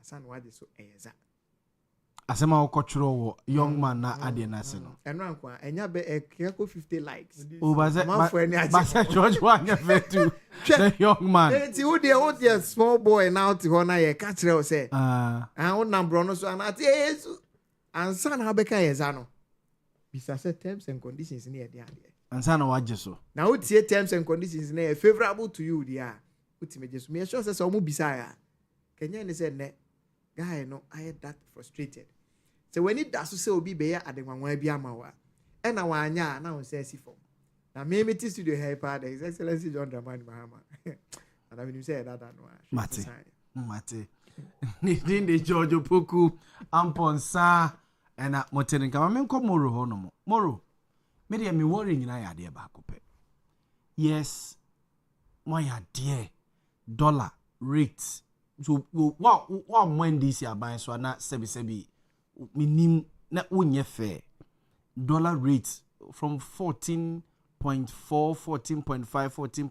Even say 15 cedis e be gina 10 cedis e gina 10 cedis for more than a year na no ya na ehu say I started kwa 11 honomo by 11 honomo kra na eye 11.3 11.4 11.2 ne wo honomo a inti ye gina ye petrol na no ne ehu say eyi krofo straight over muzu ntokwa yi ekopege ne mu kakra na ya ne sa at the point near top petrol a liter about 9 Ghana cedis aba bigina policy rate alaji policy rate here tete aba 14% to say about 14% just say bibia ye but krata no so no de ehu ni say ye but ye kodwoma amoro enya no ni ehu what is happening any IMF exit na minti o government no bibia ye be ya na menchia wankasa o me woni ukru mo adwuma ye joso menchia minuan mo amenu o mahia mu George na Mugabe ma memfa enchia kase so enkoma ndc fu nyina sema ka tro say the branch elections na egusu processes no yes and very relatively very peaceful yes some say by is it November na mo wie mo regional mo wie branch ne constituency BC region na mo chain national ne a flag bearer sepodie no okay me ACC me won ten ana watibi so watia ka ubetimi abo o NDC de complain say di Kenya ya say mo ye madwene say mo kono digital bi and the elderly penimfo na no mo wo mu na mo nyinyini no if he say na me computer yi ma me penso entini ye no ne say say the time one year near near no say contestants no pick a hard copy forms na wa failing na constituency the wisdom no mo penkofo if you cry no ward the electoral area na almost see computer na say o ma key ade no key ni nyina koso okay the well resolved very open and transparent on say a consensus before elections so on and so forth. Let me commend them. Unlike you know more adwaben send you know see can on nyame ampata this is a omode fire service tender no kusi honum nyesa ija pa na yentu asumoro ya beto aso say you if you grant intimi hye ne ye no ye de o ma ye be hye o mo nsa ye bebre ai me papa ye no so ye 30th of May exactly yeah na bi no mu kan say upie billboard no so 31st na ai anope na me ne kuku adi nko mo so no say moro papa wo hu say ne billboard bi si o say keme sure ebisi keme ebisi anwuna agaja so ka jam so twem o kem no bisam say no am so no am ya weekend na me nam chromi me twa so 31st ne more visible than 30th no looking at baby a entree no kuku ekudi no later part of it. That's the family gathering on Sunday. Okay. It's the main activity near 30th. Okay. Barrier and BBA because Cassie Park and so. Okay. Na ansa na no kra no. Football Ashanti region, juvenile football and crankra ball. Coast football. Exactly. Omuna sha sekuma. Ti through the GFA. So Camarade money. Oh, Nebano. Okay. Nebane Camarade. Okay. Camarade proceed your day any team nyina. Okay. Ti ebeda Chairman Kuturu ase. On the RFA Regional Football Association chairman. Ene wo mo a eka ho coach Kamara se ne oboni di. Tournament no organization to do one so esine na so under 13 tournament I be born okase na me had my Friday year we enemy Friday yes it's now Wednesday I mean Saturday Saturday Sunday okay and e be precede a year no tomorrow say oluma ene monyam exactly okay the drew one mo na ye nyina so ye twe ani aba na Boamah na ayi opposition there is any people. I didn't hear. George was his son. George, now me nim no. And can pe kwan bia so for soon nya se mo mind this that. Ko be kan you. But opposition one can say nko yi. I didn't hear. Nko for no kra be di watem. I didn't hear. Share mre bi. I mean ka story bi show. Fu so ambo fu case ni ba. Na on so fu so ambo fu se nyam nam kai. Ena Kofu isi okenya ona aka yakra de kokot ti be yi wano echirim wo se nyon ne kai ti mi ko station bi sister station ena mi ko kan asem na ni be wo se nyon ne kai na e na mi ko justify kan will be there why so that is what I said me see for my na en go for be free NDC for so me mo di hey na wan ko crank here where you say I don't want can where you say I don't want where you say no na me say oh na no ya was my opposition kasango if you are the video jog so opposition there send you tie bia send asem ni tie bia o say wo pe bibi na wo de drag aban kakra oh nya say sebi me mpe objective criticism is very important. But you see, say, the usual propaganda, you finding meaning to bastardize BBC the opposition kasa. Sure. Other than that, also Busa will say, if free him fan, any about you do baby, you drew or IMF from common. So on. George, your take means any funds you are a bam or motive gumsui. Among my young who says, Sebi, tip on gossip. Obi a ose ono antime nwene ma no na o pese o han obi ma ne be dwene ma no e na dwene so be ko IMF so o ka za ngomodie no sa wane kan sa asem no oh abronye kan bi ana wonkai ayi salam wonkai ye ko IMF how they described NDC then IMF. That was in 2012, it was beyond 2012. I think 2014. 14, yes. Yeah. And then you know, there were so many people who can say, Omanaju Omonisem. Do you know Moko IMF? And even there is a leading MPP man, Bia, on also can Abronya Kayan. Now, I quite as I said, we will call IMF crown.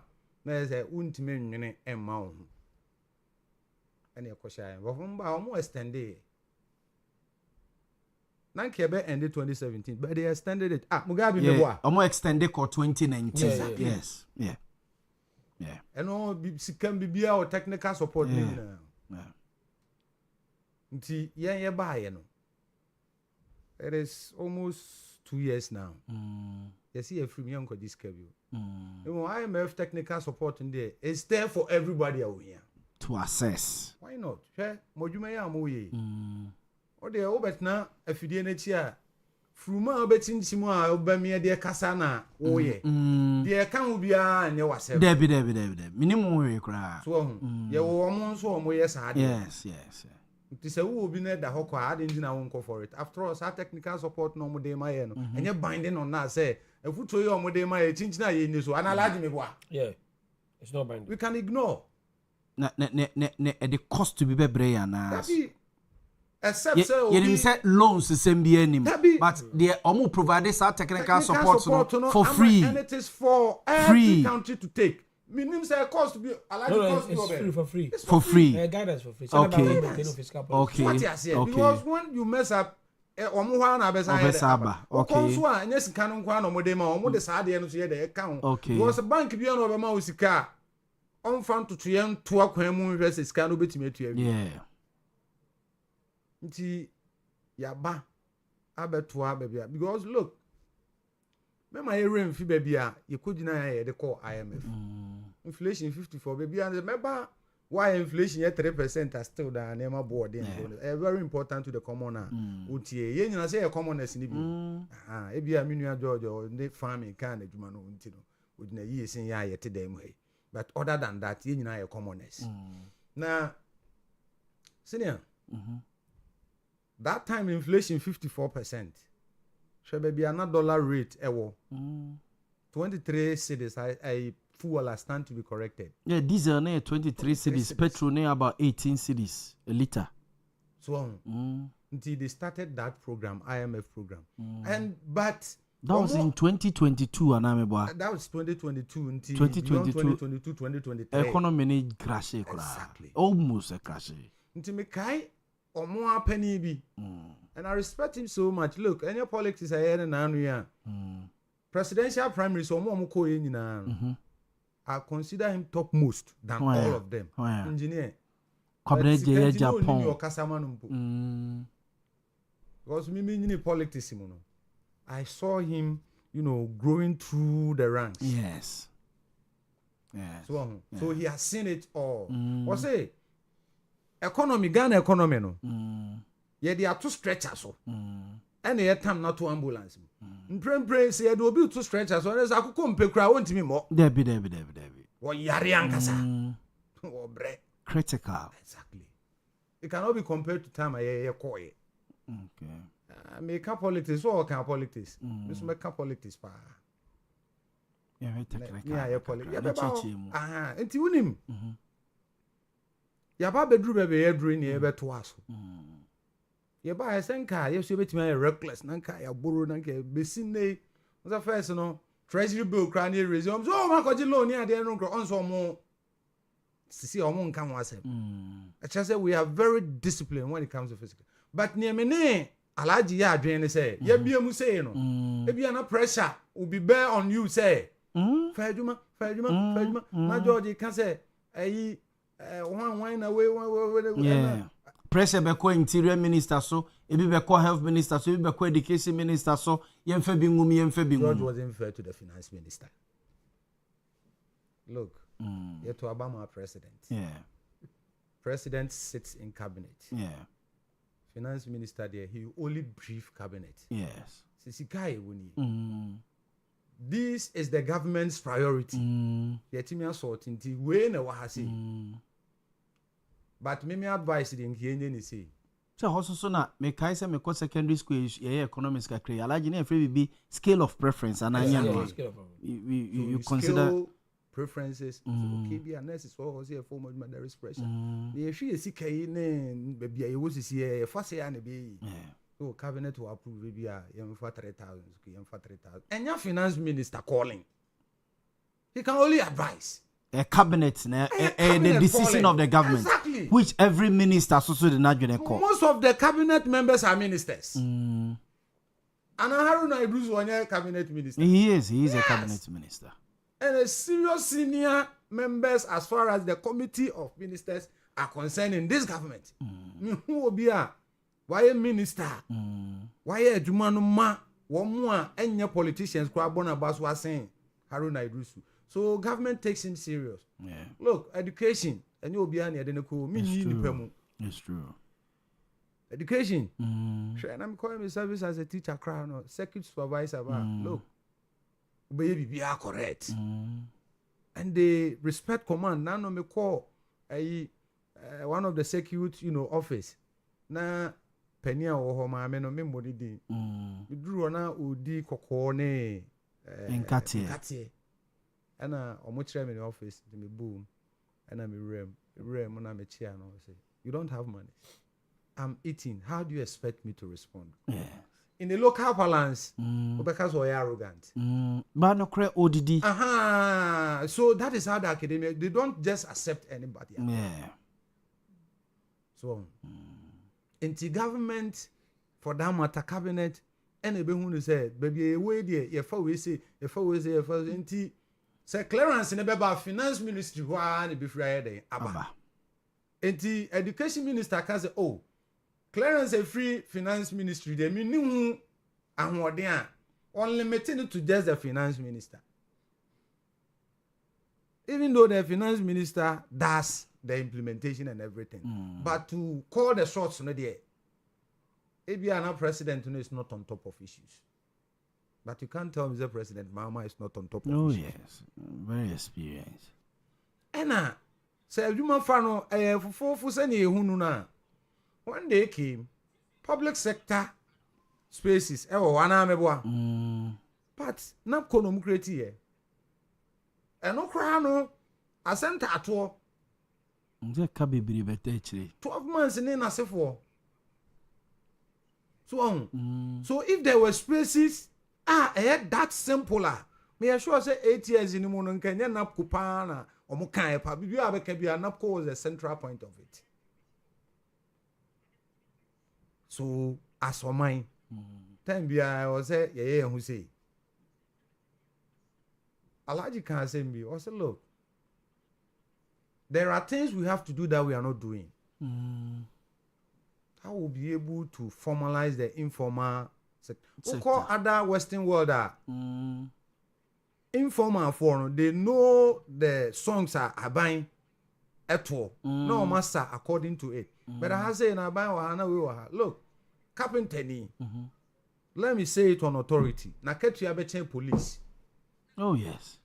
Like can it be Yaw Boamah? Carpenter ni ye wardrobe ba koma we na omubo nyansem keto empai kura obe bia mawa. Ba ono ankasa bon ho abomfia. Say me dem ye carpenter ni. O say me dey aban minya bandwuma ye carpenter ni. Obeso me tax no bon ho. So but ye agenda bia mfa enhwe say sankofo Europe o mu yinita. Because aban bia be koso moaboa ntoboa kakra obi ade beba. So what I say kakra o e wo nchen a wo mu be kakra na ne de bebubo mu a e be significant e betimi de aboa ba bia e be boa ye nyina because obi enu ane ba onko school. It's true. Bi enu a yare a onko hospital. Obi enu a won ply road. Fa kwan so. Ye nya ne kwan so. Ye nyina ye pe kwan so akoye fie. Exactly. Ene ye krum ye society sawodo. As people. Ye free IMF. Is it not the same song we'll be singing? Now if a baby actually no pressure will come to bear on government. A new okra was away. Sir, IMF technical support to there you can just brush it aside because you're binding. The media empire na me boss say the psyche of the nation will change. And a Boamah sabe and to be a say you betim the abanyasa and all can say what the taxi banner you streamline carpenters masons anyway the kind of arguments are ube free people who are associated with it and even people who are even outside it. Levy by say it is going to target the non-formal, informal sector. Any the way politics are doing anything. You see, when you are thinking outside the box, you look at the optics as well. But there may be a business to say, no, thinking a cut-off point. Maybe 100 Ghana cedis, then kitting no. Maybe beyond 500 Ghana cedis. Beyond 500 Ghana cedis, you pay that 1%. Maybe 1,000 Ghana cedis. Kenya bad. But maybe I say, yeah, then your politics are here to go here. But you bet myself for be not as of mine. Let's jojo. Some 1,000 Ghana cedis, the amount carpenter near.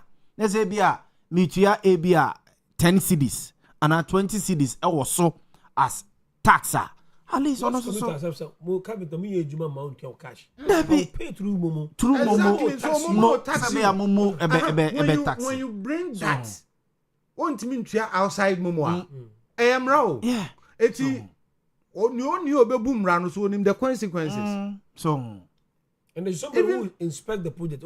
Exactly. Yes. What about the animal? Say, what came to Momo? And we have that agreement with the telcos as well. Yes. They should help us. So, na yetimi yensa timi share ho ye. Nya sa de abusia na na ebesa akobro aba be what will not bring us any financial, benefits. Matimoro meda say Moro Yakubu na yetene nka na menkenka mo messages ne kakra na fe ye mehye enkomo we ase Benji mfansi sewua o say so because of freedom of speech inti yenya ma obia enye de ope ho o say debi nyesa na wose ye no say freedom of speech inti na eja ma obia ye de ope o say hell no yenye ne sa na say umpe problem dia no ahwe so ho no wadi huni no aka sem ne se ni sitie na e fata allegations bia so obeye etia obi bia no make sure say o evidence e de e techri Benji mfansi se wa no de we e bae o say hi to MC ya o watchman bia ja south honorable okum komasawudu komase bantma o say the NDC in opposition succeed by deceiving Ghanaians abra you say omukika de omupe bia dia tem keka de nim nyina edifa MPP aban ho ene se tables na 10 a omo echi amanfo Masawudu kumase bantama o se nenchi ankoma honorable Sampaina ope NPP first vice chairman edie Keyeboa o se yaw ka kire George Opokwan Ponsan say o se please George no jandam. No jandam here. Please, George. No jandam. We AKA Boadia or the Eba George. Message we. Oh, okay. Okay. It was also no jandam here. Why, Mr. Wa? No, say or the other side. Like I said, all the other side, and I'm boy. Oh, the other side. Oh, okay. And then my politics here interesting. Yes. You can see where the message is coming from. George, my yanka issues with mum. Okay. Chairman want to me pleads not guilty to fraud charges. Yeah. Exim bank loan or Kokoji, The arrest of Abronye. Any matters a free muba. Any MPP internal elections issues a free muba. Yenka mo mama 15 minutes. That's fine. Na yenisa ankomo bia 15 na yenisa ankomo. Abronye de Mamisha say free ho. Okay. But I want to place on record say me. Abronye nema all ye nyina. Tena TV so. Ka se bi sema eya. Kire nipa hodo nyina including members of a political party or no one kasa regional chairman.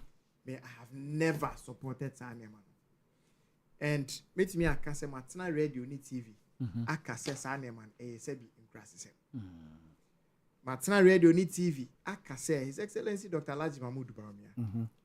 Say Abronye campaign ni mau. Na odin crofo money or pre akonya atem. Na want me calling it to order no crano. Why are fair to Oma ni omo pre? Enti wan hwe ya me meka say once you become a beneficiary of Neneama na oye politically no make me a draw the inference and near unim hu bi maka we nyina in the past and me da so gina ba bia me gina it was hard and as a matter of principle however and also nkyere say sa judge na ye kana asem Neneama oye no sebi me mon me say man because it involves Abronye oye nema mempe nti bia o twena so a ene metumi aka se judge ne kra no waya ade hwe na ade a eya pa wo wi ase ne se enipa baako a oye innocent e wa ase bi ho ye de ne beto prison enti nimdifo bi kra se ebeye se ubejai enipa bebre omedi bone went man for mantum since odi nipa baako pa onye bone ebe to prison asɛm a yɛka nyinaa ne sɛ abronya akɔ kasa ama n'ano apa n'ano na ɛpaeɛ no ɛyɛ mmerakwan so na monam na mofrɛ no anaa mokyee no wokyee na ade ne bɛgyina judge anim no ɛwɔ sɛ mmara no a ɛno na ama judge ne tumi a ɔte hɔ ɛbu atɛn no saa mmara no na wɔ sɛ ɔde yɛ adwuma na wokata mmara no so na wode emotions as a judge wode emotions ɛna ɛbu atɛn a wosi yɛ mɛtena ha na yɛmmɔ wɔ aba so because woyɛ judge hwɛ sɛ the institution biara ɛyɛ kɛse a the probability sɛ nkurɔfoɔ bi a wɔn nyɛ papa bɛba bɛwura mu no saa na judiciary so ɛyɛ an institution ɛyɛ human institution a ɛno nso nipa bi a sɛbi mpɛduasa wɔn nso nyɛ papa bɛtumi afa kwati kwan so abɛwura mu edu saa mpɛmpɛnsoɔ no a ɛna ɛyɛ asodie ɛma the head of judiciary na ɛyɛ the chief justice of the republic his lordship your friend is Justice Paul Bafuboni. I'm the papa Justice Paul Bafuboni. Kabekadi papa so we muka so mu yi osoro maame ne de wo yi osoro maame adode bebe bia etinie papa enti no se koba se his lordship Justice Bafuboni oye the head of your judiciary no ye pese ye tie mu ma ne te a eniema bia ye wura afenyo makin ye no ehia itime tena ha bomensem ama osahen afenyo makin say ensem o keka ye de fa circuit court judge no hono ne nsem no kan nyina odi se hoka hwe mama kan se the Ghana Bar Association na be condemn there are several lawyers o mo fi say ni dibre kuta no minority leader or ye a senior member of the bar and they kwan say o kasa saa no mbeka because ye yi kwan na anka odan a o si Kofi Job kwan mu tre na wa kan odan o ti ya kan so what I say ye kwan na nka odan asema wo ka ho asem na da TV papa we mama sorry makunya so ma no I am telling you he has earned my respect shana na oni bibi every bi atwam in the early 1950s America na de bi wo ho e fe ni racial segregation se wo ye nipa tuntum te se mani moroti he ya ukora restaurant a ba bia obetena nko na ba bia broni tenko de obeserve wo nko de obeserve broni nko basimu wote basimu na se broni ebefo a se woye nipa tuntum na ate seat so basi ni ma emra wo ho e wo se wo sorry na broni ne betena se na wo bibi ni wuginam hospital na abekwa ba bia bibi fo tenanko ba bia abrofo tenanko doctor o hwe broni nko e na doctor o hwe bibi ni nko sa de we course wo America na obi antimi nka ho asem it took a rubber bi efen Rosa Parks opa e na otena basimu edru ba bia broni befo no broni ne se on sorry no no trans no say my fault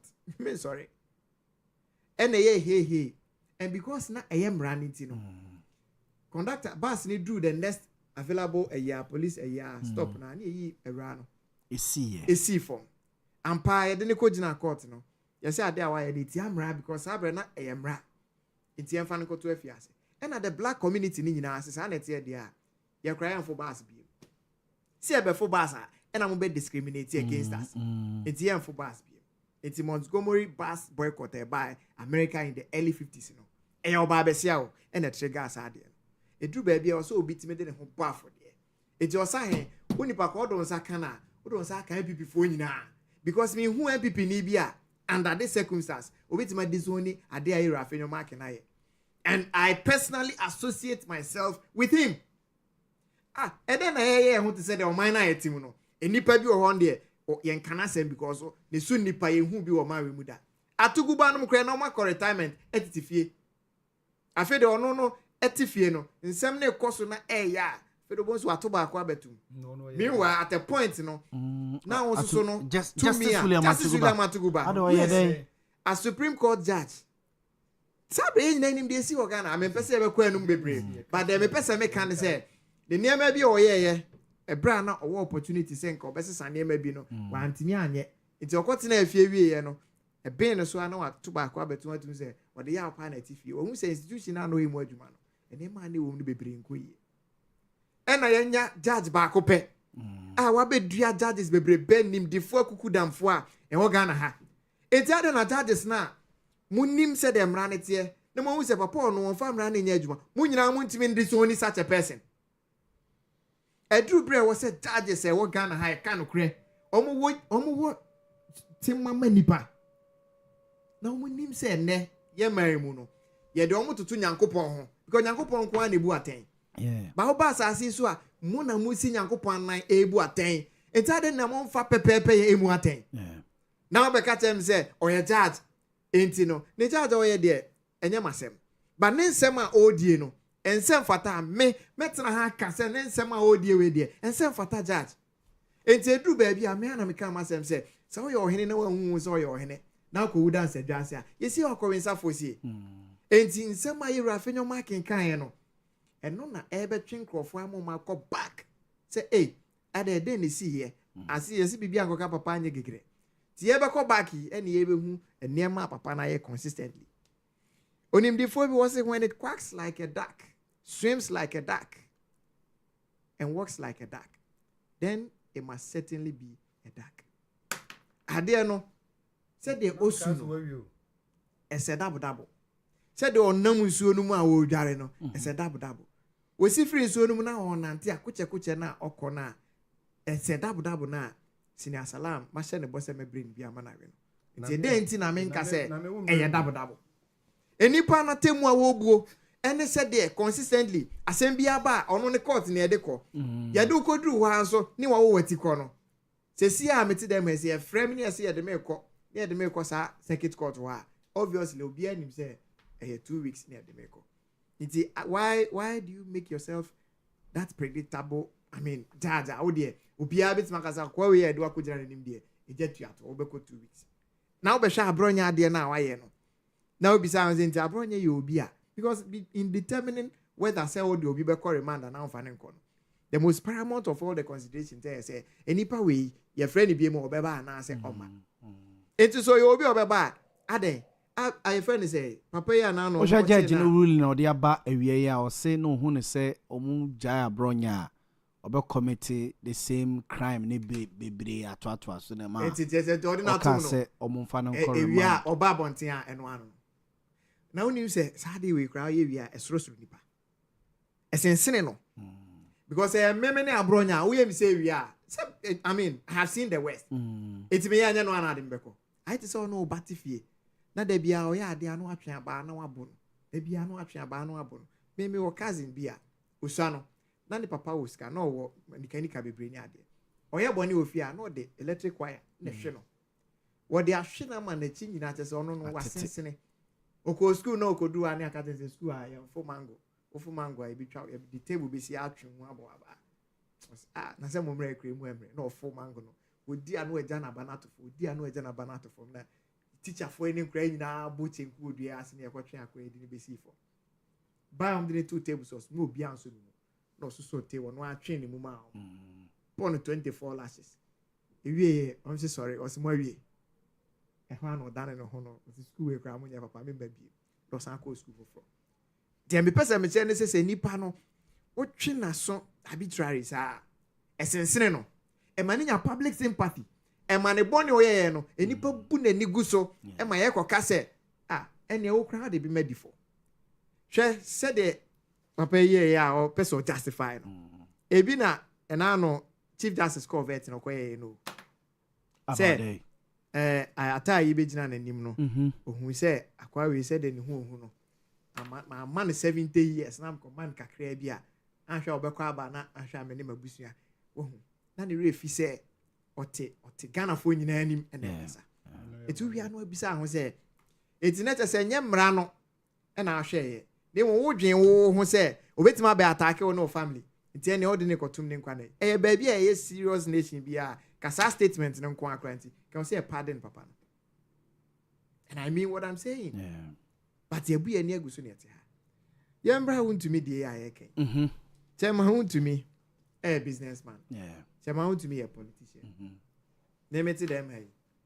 me a businessman me a farmer me a young politician me a social interest advocate asem be because society ni may affect the vulnerable in society no me feel say anya hwe kra na mo adaroma your platform I it me kire ya dwenti true bread sa ye be kan say de be boa mobro wafo enti obi ti say chema won to me oye businessman a minor of so many years. Na se enel de ni kojina court say kwedo ade abon ne say wakọ bank akọje bosia na wakọje sika na wanfa kwan paso ne nya ya na ne baby abedu nyina ye say ye wa attorney general a ono de ne say let me first embark on character assassination before I start my prosecution. Iti ansa na me do begina court aba okwadu no amini kan bre osunsum ase amini kan ngu ani ma se nkyere Ghana fo ansa kwa na ndo akogina court.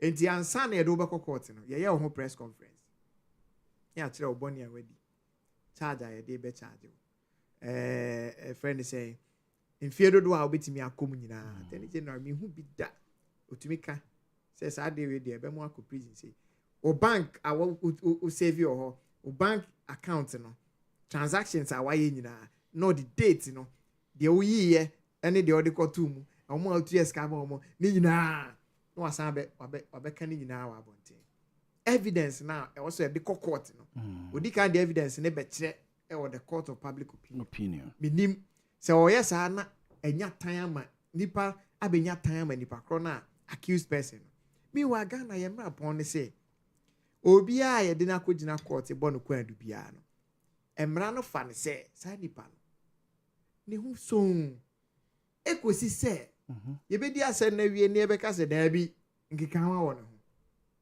nti innocence until proven guilty sa na emra no epe no but attorney general we there odi kan ya kire o say wo no wo ye guilty anu nti mom no de wo court enti be bisa mu say nti wo court na say wanya de wo hwehwe say nipa na ankopa say an we nipa boni ni wadi sa ansem one no e jana twaka be na ebeda aban any the judiciary in intem so what them say na say enti me there okay say there ayi kan ye no lawyer and the appear could be aka chama to me oye me boss oye me political godfather oye obi a me be no na the last thing I me wish man ni say obenya aban amane but in politics on one kasa no onim say sa enterprise na owo mu no sa na ma we nyina aka ho but in all this nana me de man no si no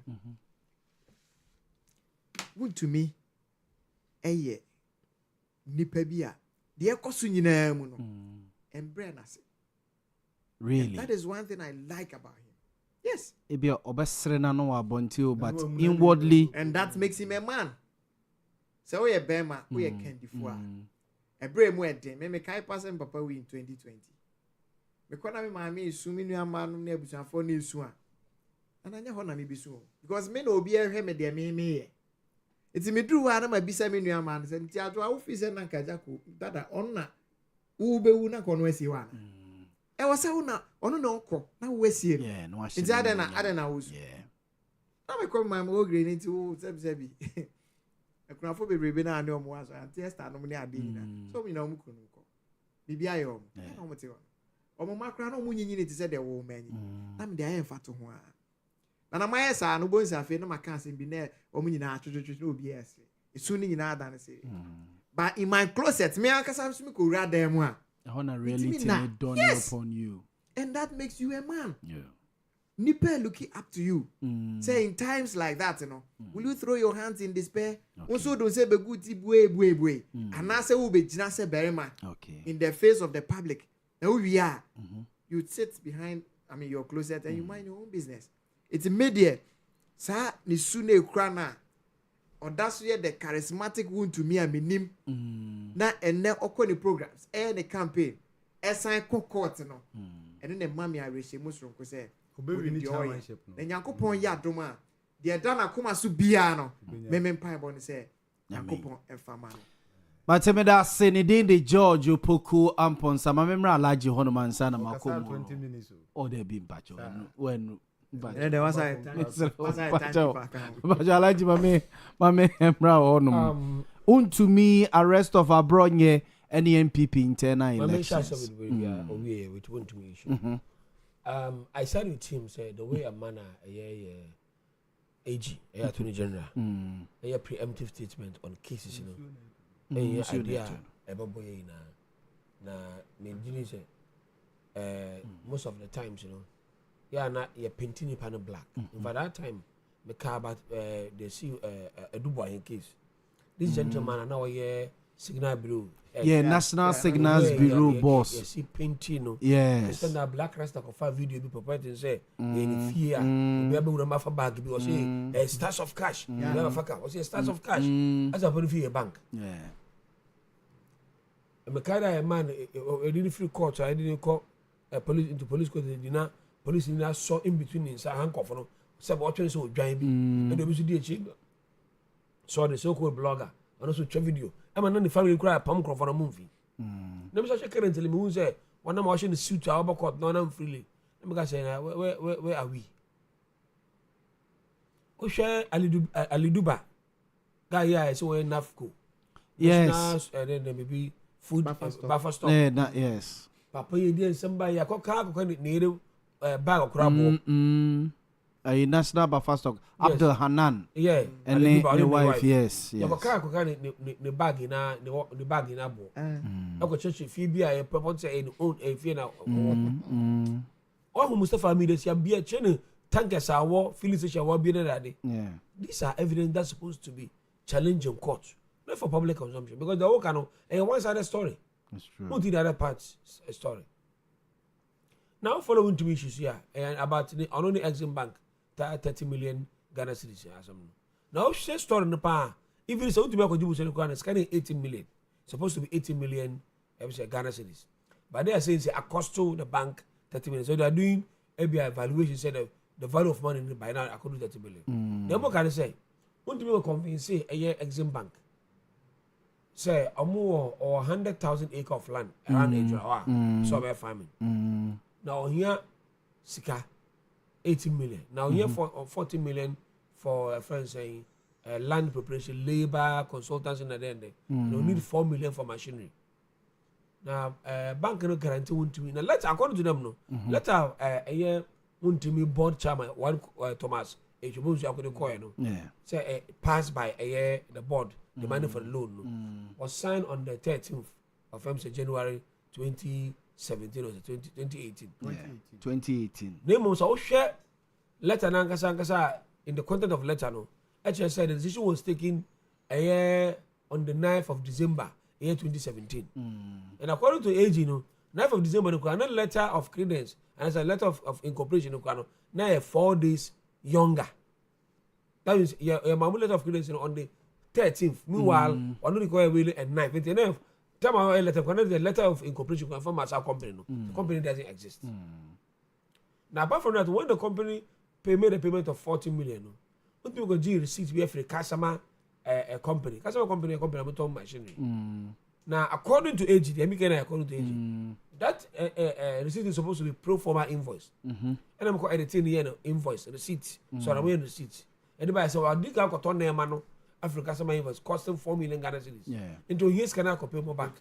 Yeah. And then I'm effective payment demand. Now can go to the account, the sub bank and account to them. I'm going to say you making withdrawals of about 14 million from sub bank and account to them and acquire different investment.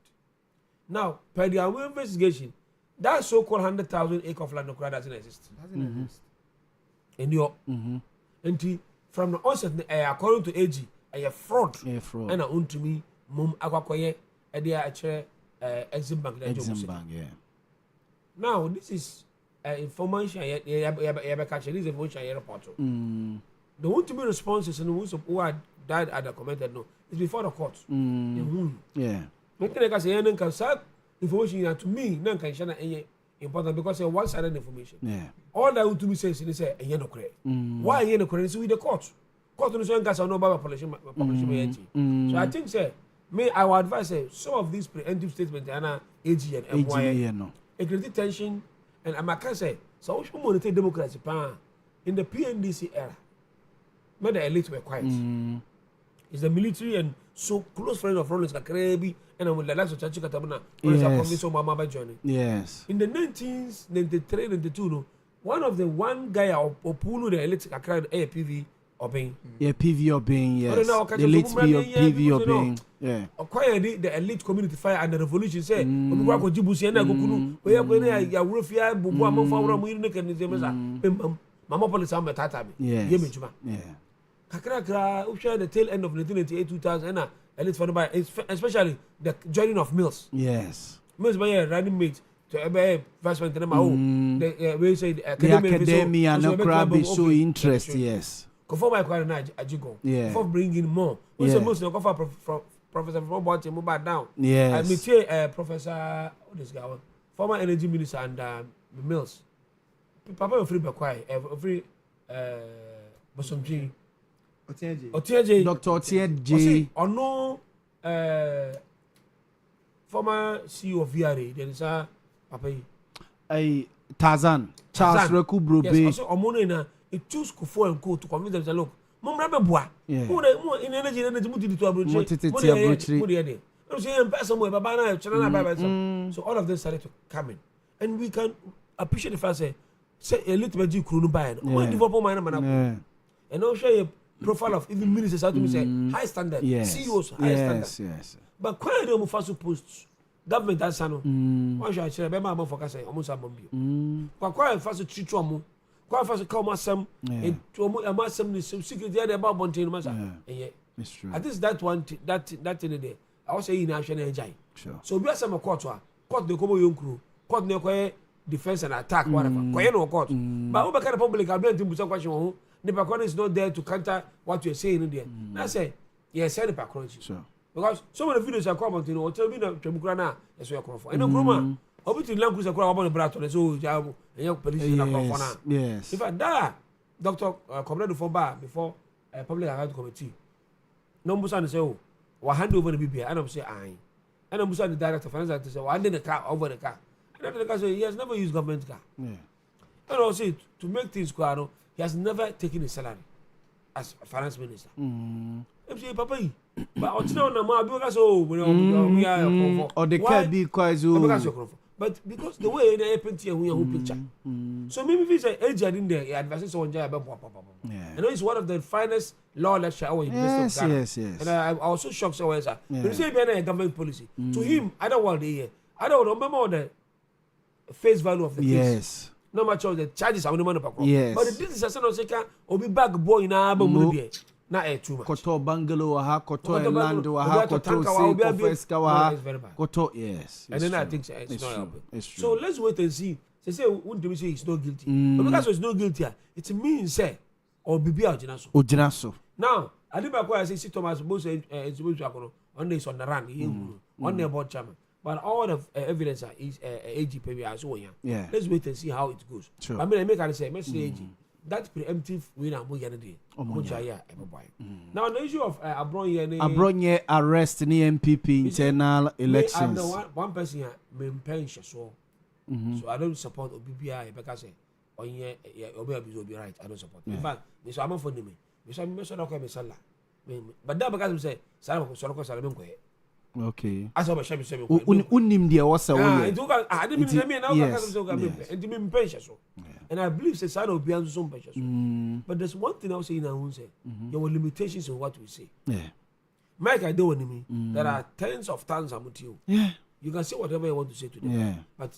me can say okay we are the embassy Idi Amin Kasam was see freedom of speech I can guarantee you but freedom after speech I can guarantee you was it your free or was it but there's another one be okay say your yes freedom of speech but they mean to me assure is your freedom after your speech so as for freedom of speech I can guarantee you yes but freedom after speech I can guarantee yes I can guarantee you your freedom after your speech say whatever you want to say because after what you said they will guarantee you so that should guide everybody so I go be on here but like you be so be catch you say you be e ka na adwene ni nyina ye fam aba no yes be kan kwase asem e be so along the line be cancel be akoya asem okay I say we in lamu sam ni na they say kasa ne kasa men kasa they mo say be kan asem your general answer no your general answer America no ni UK judge kra case there na obi timi kire na adwene ke kana adwene yes no ko ne ba bi your general answer wo obi anim say be kasa mu na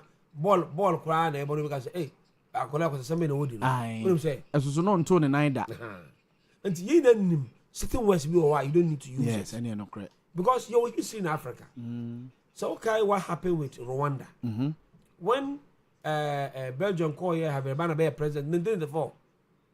Political team rebel from RPF, Rwandan Patriotic Front, and offer Tiba move from Burundi and Oba, in the northern side of Rwanda. Oba also take over the government of Rwanda. That I'm not happy Hermana and the president of Rwanda. And I'm going to group from Utaramwe. What they were doing is almost 1%, maintaining the government of France, Hutu government. No more one guy or Kasa on Radio Hutu Limited, Radio Hutu Transmission Limited, RHTL. One guy, friend Honoré.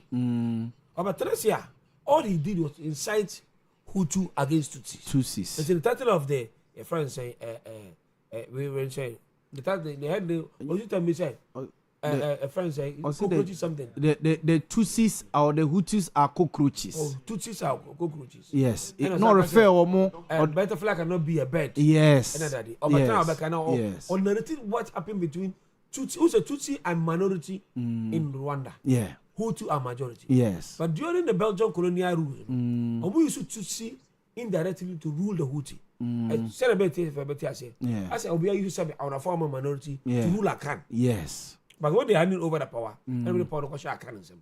That time, not ever for they are well educated by a minority. I can't also do some educated. And the other answer, that's what caused the war in Rwanda. And then when they started talking, I'll be okay, Kofi, and that was Kofi, that time, no Kofi, UN envoy to Rwanda. Yeah. A BBC reporter, Jemima Genevieve or something, like I said, what she see, it is leading to genocide. Kofi can who profina, it's not genocide, then. There's a one candidate, no way to airport.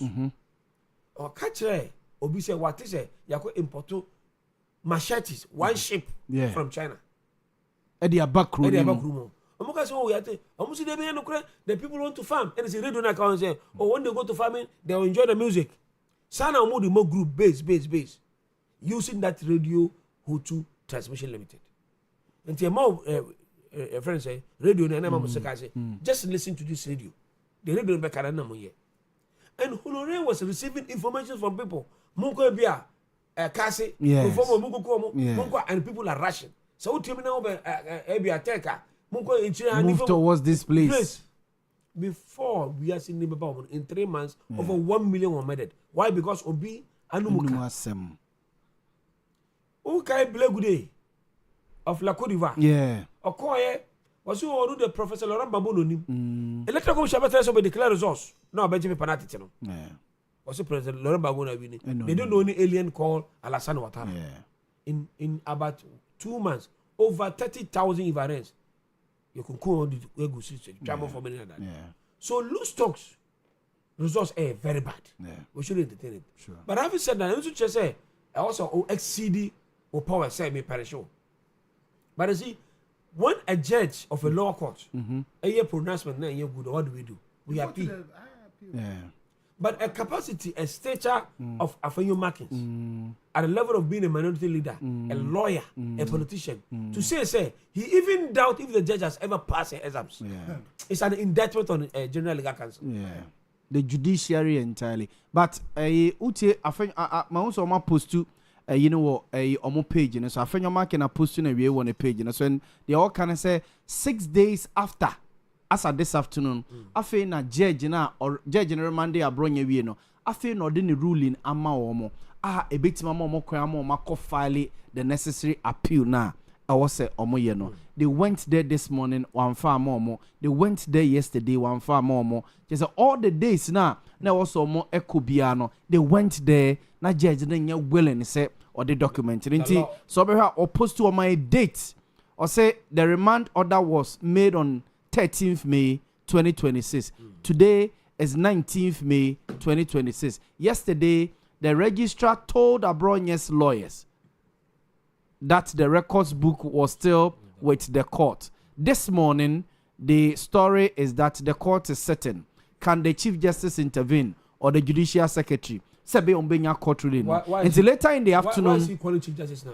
Enna me hu say supposed to say afi no monsa ka ruling no. You can go to court and seek for redress. Yeah. You can go to look. Your mom na say you go dey 500 million 1 billion bill buy. Yeah. I'm for go for variation at court. Yes. Court are very amount. Yeah. Your human rights court, so if it's a judgment, I'm in any problem to make against the rights of friends. Go to human rights court. But in that stature, look at someone very bad. I didn't like it from because one of them I respected a lot in politics. But to say oh that to cross my no personal exams that oh I could below the belt. I had two personal. I had two personal. Okay. Look, John Jomama. I got two. Jomama say unanimous FC. Jama ka say na but you can forgive me when you're a lawyer. Yeah. And two, unanimous FC also real could the amount even though it's wrong. But for a lawyer, I was there before a Supreme Court judge and I said, Judge, I hear argument, I win the case. Look, I said, what a judge. I was in the case. We're passing the exams pay. Why? Because Judge Neka said, obey detain will be until second case and maybe. When the judge make that pronouncement, it doesn't end there. It's not final.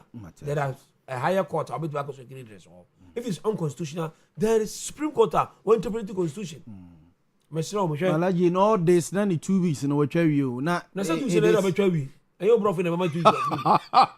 This brother ain't 2 weeks. Also, to the extent that Judge Cross had the source to say he should be remanded into BNI custody. So, I bet you make a court. What are you remanding? Maybe I didn't make a court there. You can fast a judge and recuse herself from the case because of her personal interest. Yeah. She can do that. Yeah.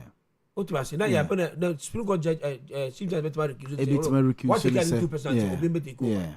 But say, also, back on the Akogata there. I didn't say, because listen, me, the baby, when you say, yeah, we have 3 arms of government. Yes. Executive is 100% biased. Yeah, politics. Okay, so policy, no, or politically biased. The legislature is balanced because in the legislature, no, your MPP or NDC in now, like you know, money, you almost have to two number co executive. Now, if you know, my legislature, a one-sided issue. Okay, as executive, the opposition so say, or judiciary is supposed to be neutral. But the way you drag the judiciary into the politics, you say, you people say, where your MPP, where in this and today, then do you want to know for what you are doing? They be allergic to more. And I would go out there, see, that's MPP, and the other one about the abonnee trust judging or should I show you who's MPP. Judge, I want to make predict say, Aquawi Jana, Obexa committed federal offenses. Now, on the Oka, when you I don't suppose to even to, but I believe you'll be a Obama. But Laji, you know, to do what dance is remanded the bem when we are in doubt to say the next court here in Nibia, Nipasumesi, Yenya. And that's all in done so. Oh, Jana, obey in danger life. Now, Jana Sockers or Sack of Fire at the Moro. And I can do a different man. No, let's start with Chama Wood Media. One of the best at Benghazi. The Edena Kuyi. The 3 more ding. Unto me. The 3 more ding to do. Oh, sir. But then in some you do did. Chama unto me. With that person, you win him. With that man, I mean, I'm so a small scale miner. Exactly. Party about power. Will be a PB. Me, your powers is here. Meaning, say, will be a miner. Would did the conedium. Meso say a phone I may miss me the comedy, meaning opportunities, and I'm a boy. And Timina, we are also had the ones having come have a somedium. Tia Semnio, Niti, I didn't know Kodia and Yene Juma. Until we had a charge case now. Look, let me place this on record. Even his Attorney General Crank Asa, yeah, the charge sheet bar memory, I could meet my request for it. Through RTI, and I'm a boy. Right to information bill, yeah, the chama won't to me court. Yeah, charges say a day bono. Yeah. For a public figure, it is the state against. But the Attorney General's evidence or wow, they born charge in a day until see you be the case in a we are not say it be obe put to in a form of an affidavit to the court. Anyway, that is fair. That is fair. Nti ka ma me cry. Make us say Alhaji nso so you know has his own opinion say oh style no there. Yeah. And Kebeya in this and based on this. Yeah. I will not brush Alhaji away. Yeah. But look, I style differ. Ubia will send you see first ye na there. And come here molding. George what he say, waka judge asempa o. But opa kofa judge George kasa o kan nyina na hwehwe ba bia. Betimi dia bono ko adu nya da. Masa na meboa. Ne no kre. Na ayi your friend is a chama wuntumi. You say why defraud by false pretense. Defraud by false pretense. Charge sheet bako me dem person make dinner so they can asem na person making. Defraud, ana defrauding on. Defrauding by false pretense. Nti ni twi mu no say me chia George na wa ha utimi correct me. No kwa na betimi abem. Chese wonim sa de na wo so obeye no. Oni hunim de oni hu capacity wontimi nye. E na waje so obeye. Nti wadadae ana me wa George. Na ayi chama wontimi wonu afu. Wo so akwaji eka. Enu nti wagina so de akwaji hu loans. Wo so akoto niema. Baby akoto niema no so yikubuza ya yesi niema e wa ma meto. Ti asem ni ho. What this can they are co-investing in a different thing, right? Willfully causing financial loss to the state. Nesika obi di yo, by the obi call prison e okromwa. Cause o man say ye nyina ye kwa koto fun me fun. Me say dem mo na wo fom ba. Now the only say David. As o man ani mie. I was here koto ne wo soro de George kura ibi. Mahuna mani o. Na de wa kwakoto. But o man say ye die me die bi no ye de wo pe. Ye do betum. Yeah. Nti chama wontumi na trimode ne doso. Hwe? Rose cocoa road kwa. Send nyina o eno de nya mai.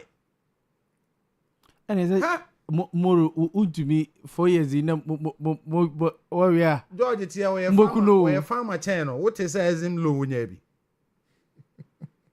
George you defend this hard way. What he has say we farms in ne. Wona nke this sika we pass so wasene a nka mabunu abefo mo adwuma krom ankanye anu bi. So untumi mete say George so ado afuo bi abrofo bi o insuta area ho ba bi mebo a. Ko asore musu ti enye se ne ase ne wa ko mete wo de ne ye ba George musu ti se ne wo hu. Mete Alhaji wanti bi mateba me hu. Say untumi ado abrofo bi o insuta area bi o. Okay. Na. Oh, that's me na me floor. Maybe na say order mora. Order abrofu. Abro boso me nsa boso me nine. Na wutwa. Yeah. Wutwa abro no wi a. After 6 months after a year, obi ba ho a dey no bi hu. No problem. Nti wan hu afu no da. Na we Israel wan hu da. Ba so obi hu London. Ba say George watch bro na wi nti unfa e body bi kura nsisim. Unfa ba ye bi kura nsisim. Investment be no asase a abro nko na medua no. Etu twa bro no wi a we de uja asase sa. Me twa bro no wi a. Me Germany fu. Na asase na regaining the nutrients. Edu September na madɔ na medua beans.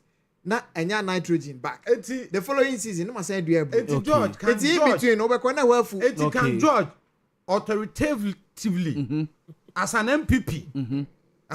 Person minimum communicator or bench chama wuntu ono an kan also bench chama wuntu. Yes. Nti na fo no chama wuntu mi afa MPP ni bi a okoye adwuma wo ma wonim no because men ka say ndisi ni na Ghana ni bi ordinary. So I hear fo e be employ. George what you ni paka o. I know there's something one can. What's all to nipa? Say eno de moro me de no wetimi aka. There's something can change. As a moro George ti ha. Eye de ya obefa paafo amoma akodo. So Enti what he say? Apafo no de MPP ni bi o wo be kono ontimi musa say. For instance. Farmers wo hopa. Enu nti George na iya woye he's blessed with so many. Na George no fa pa fo buso m say we MPP ni NDC ni. So Musa. David George Musa. Wo de odwuma na opese ye ma o. The entire George Musa ne say. George dey so onye regional chairman. We original chairman of now the original chairman bravo the devil is always in the detail.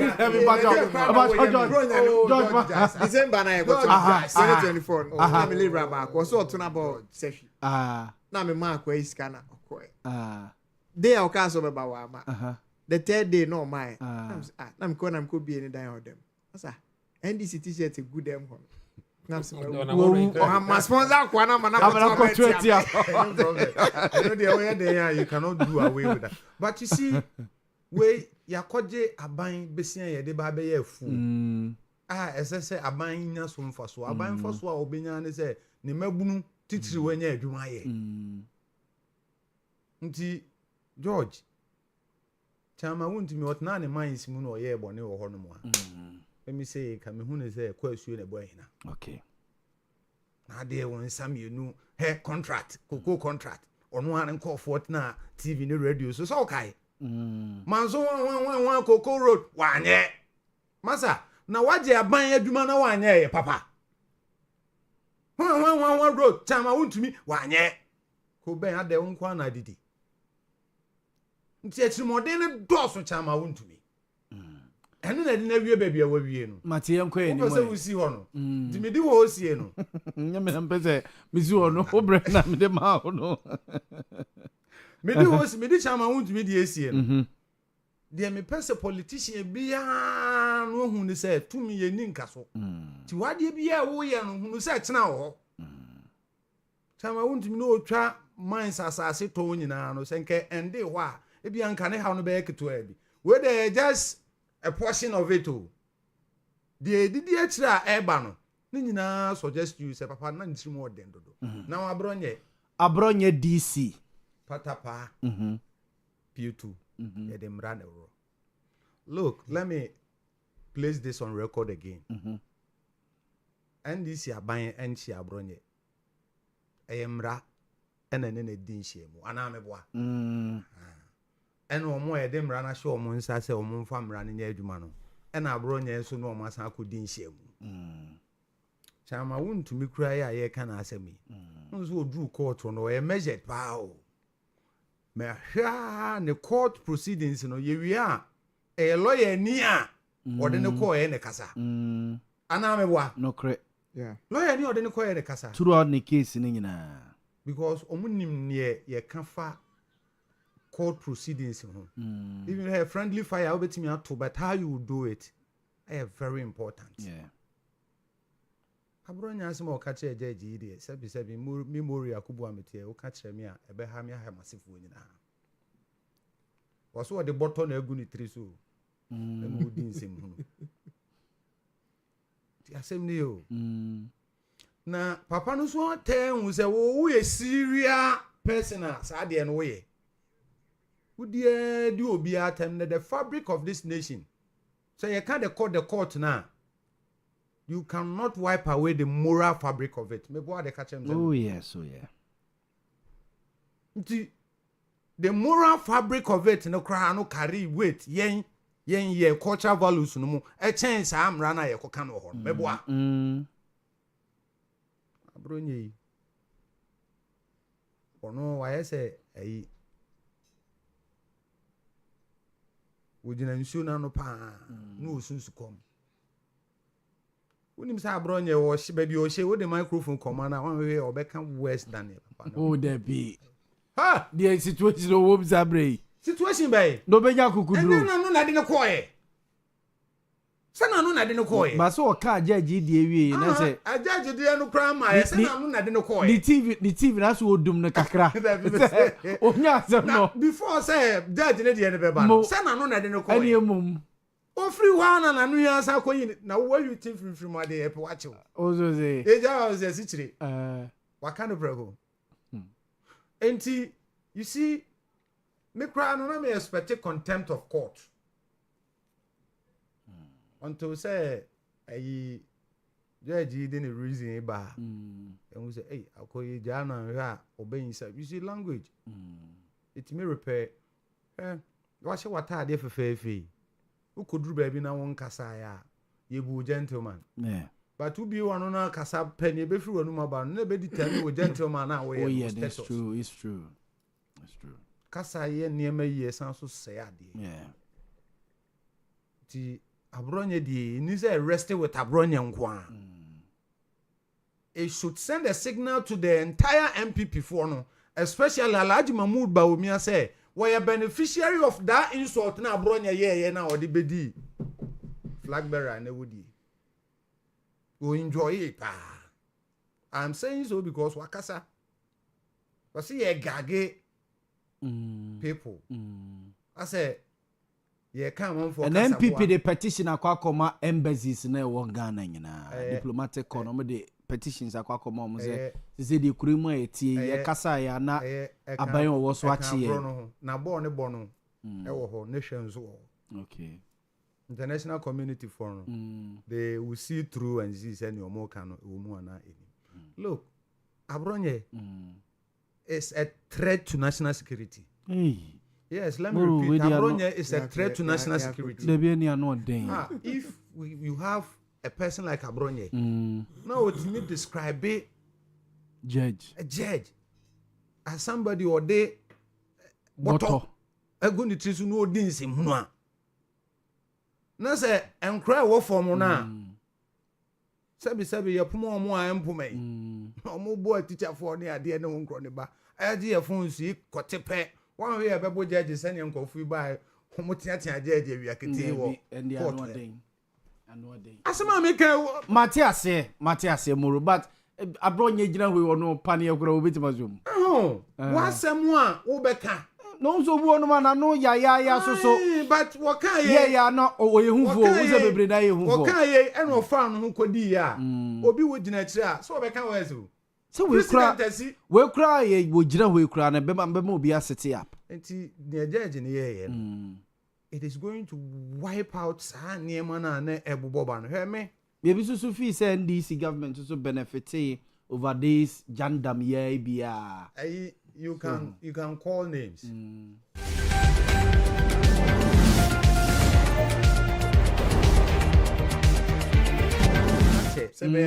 Fesimiampon. Kasa chant me this. Fesimiampon. Be this year.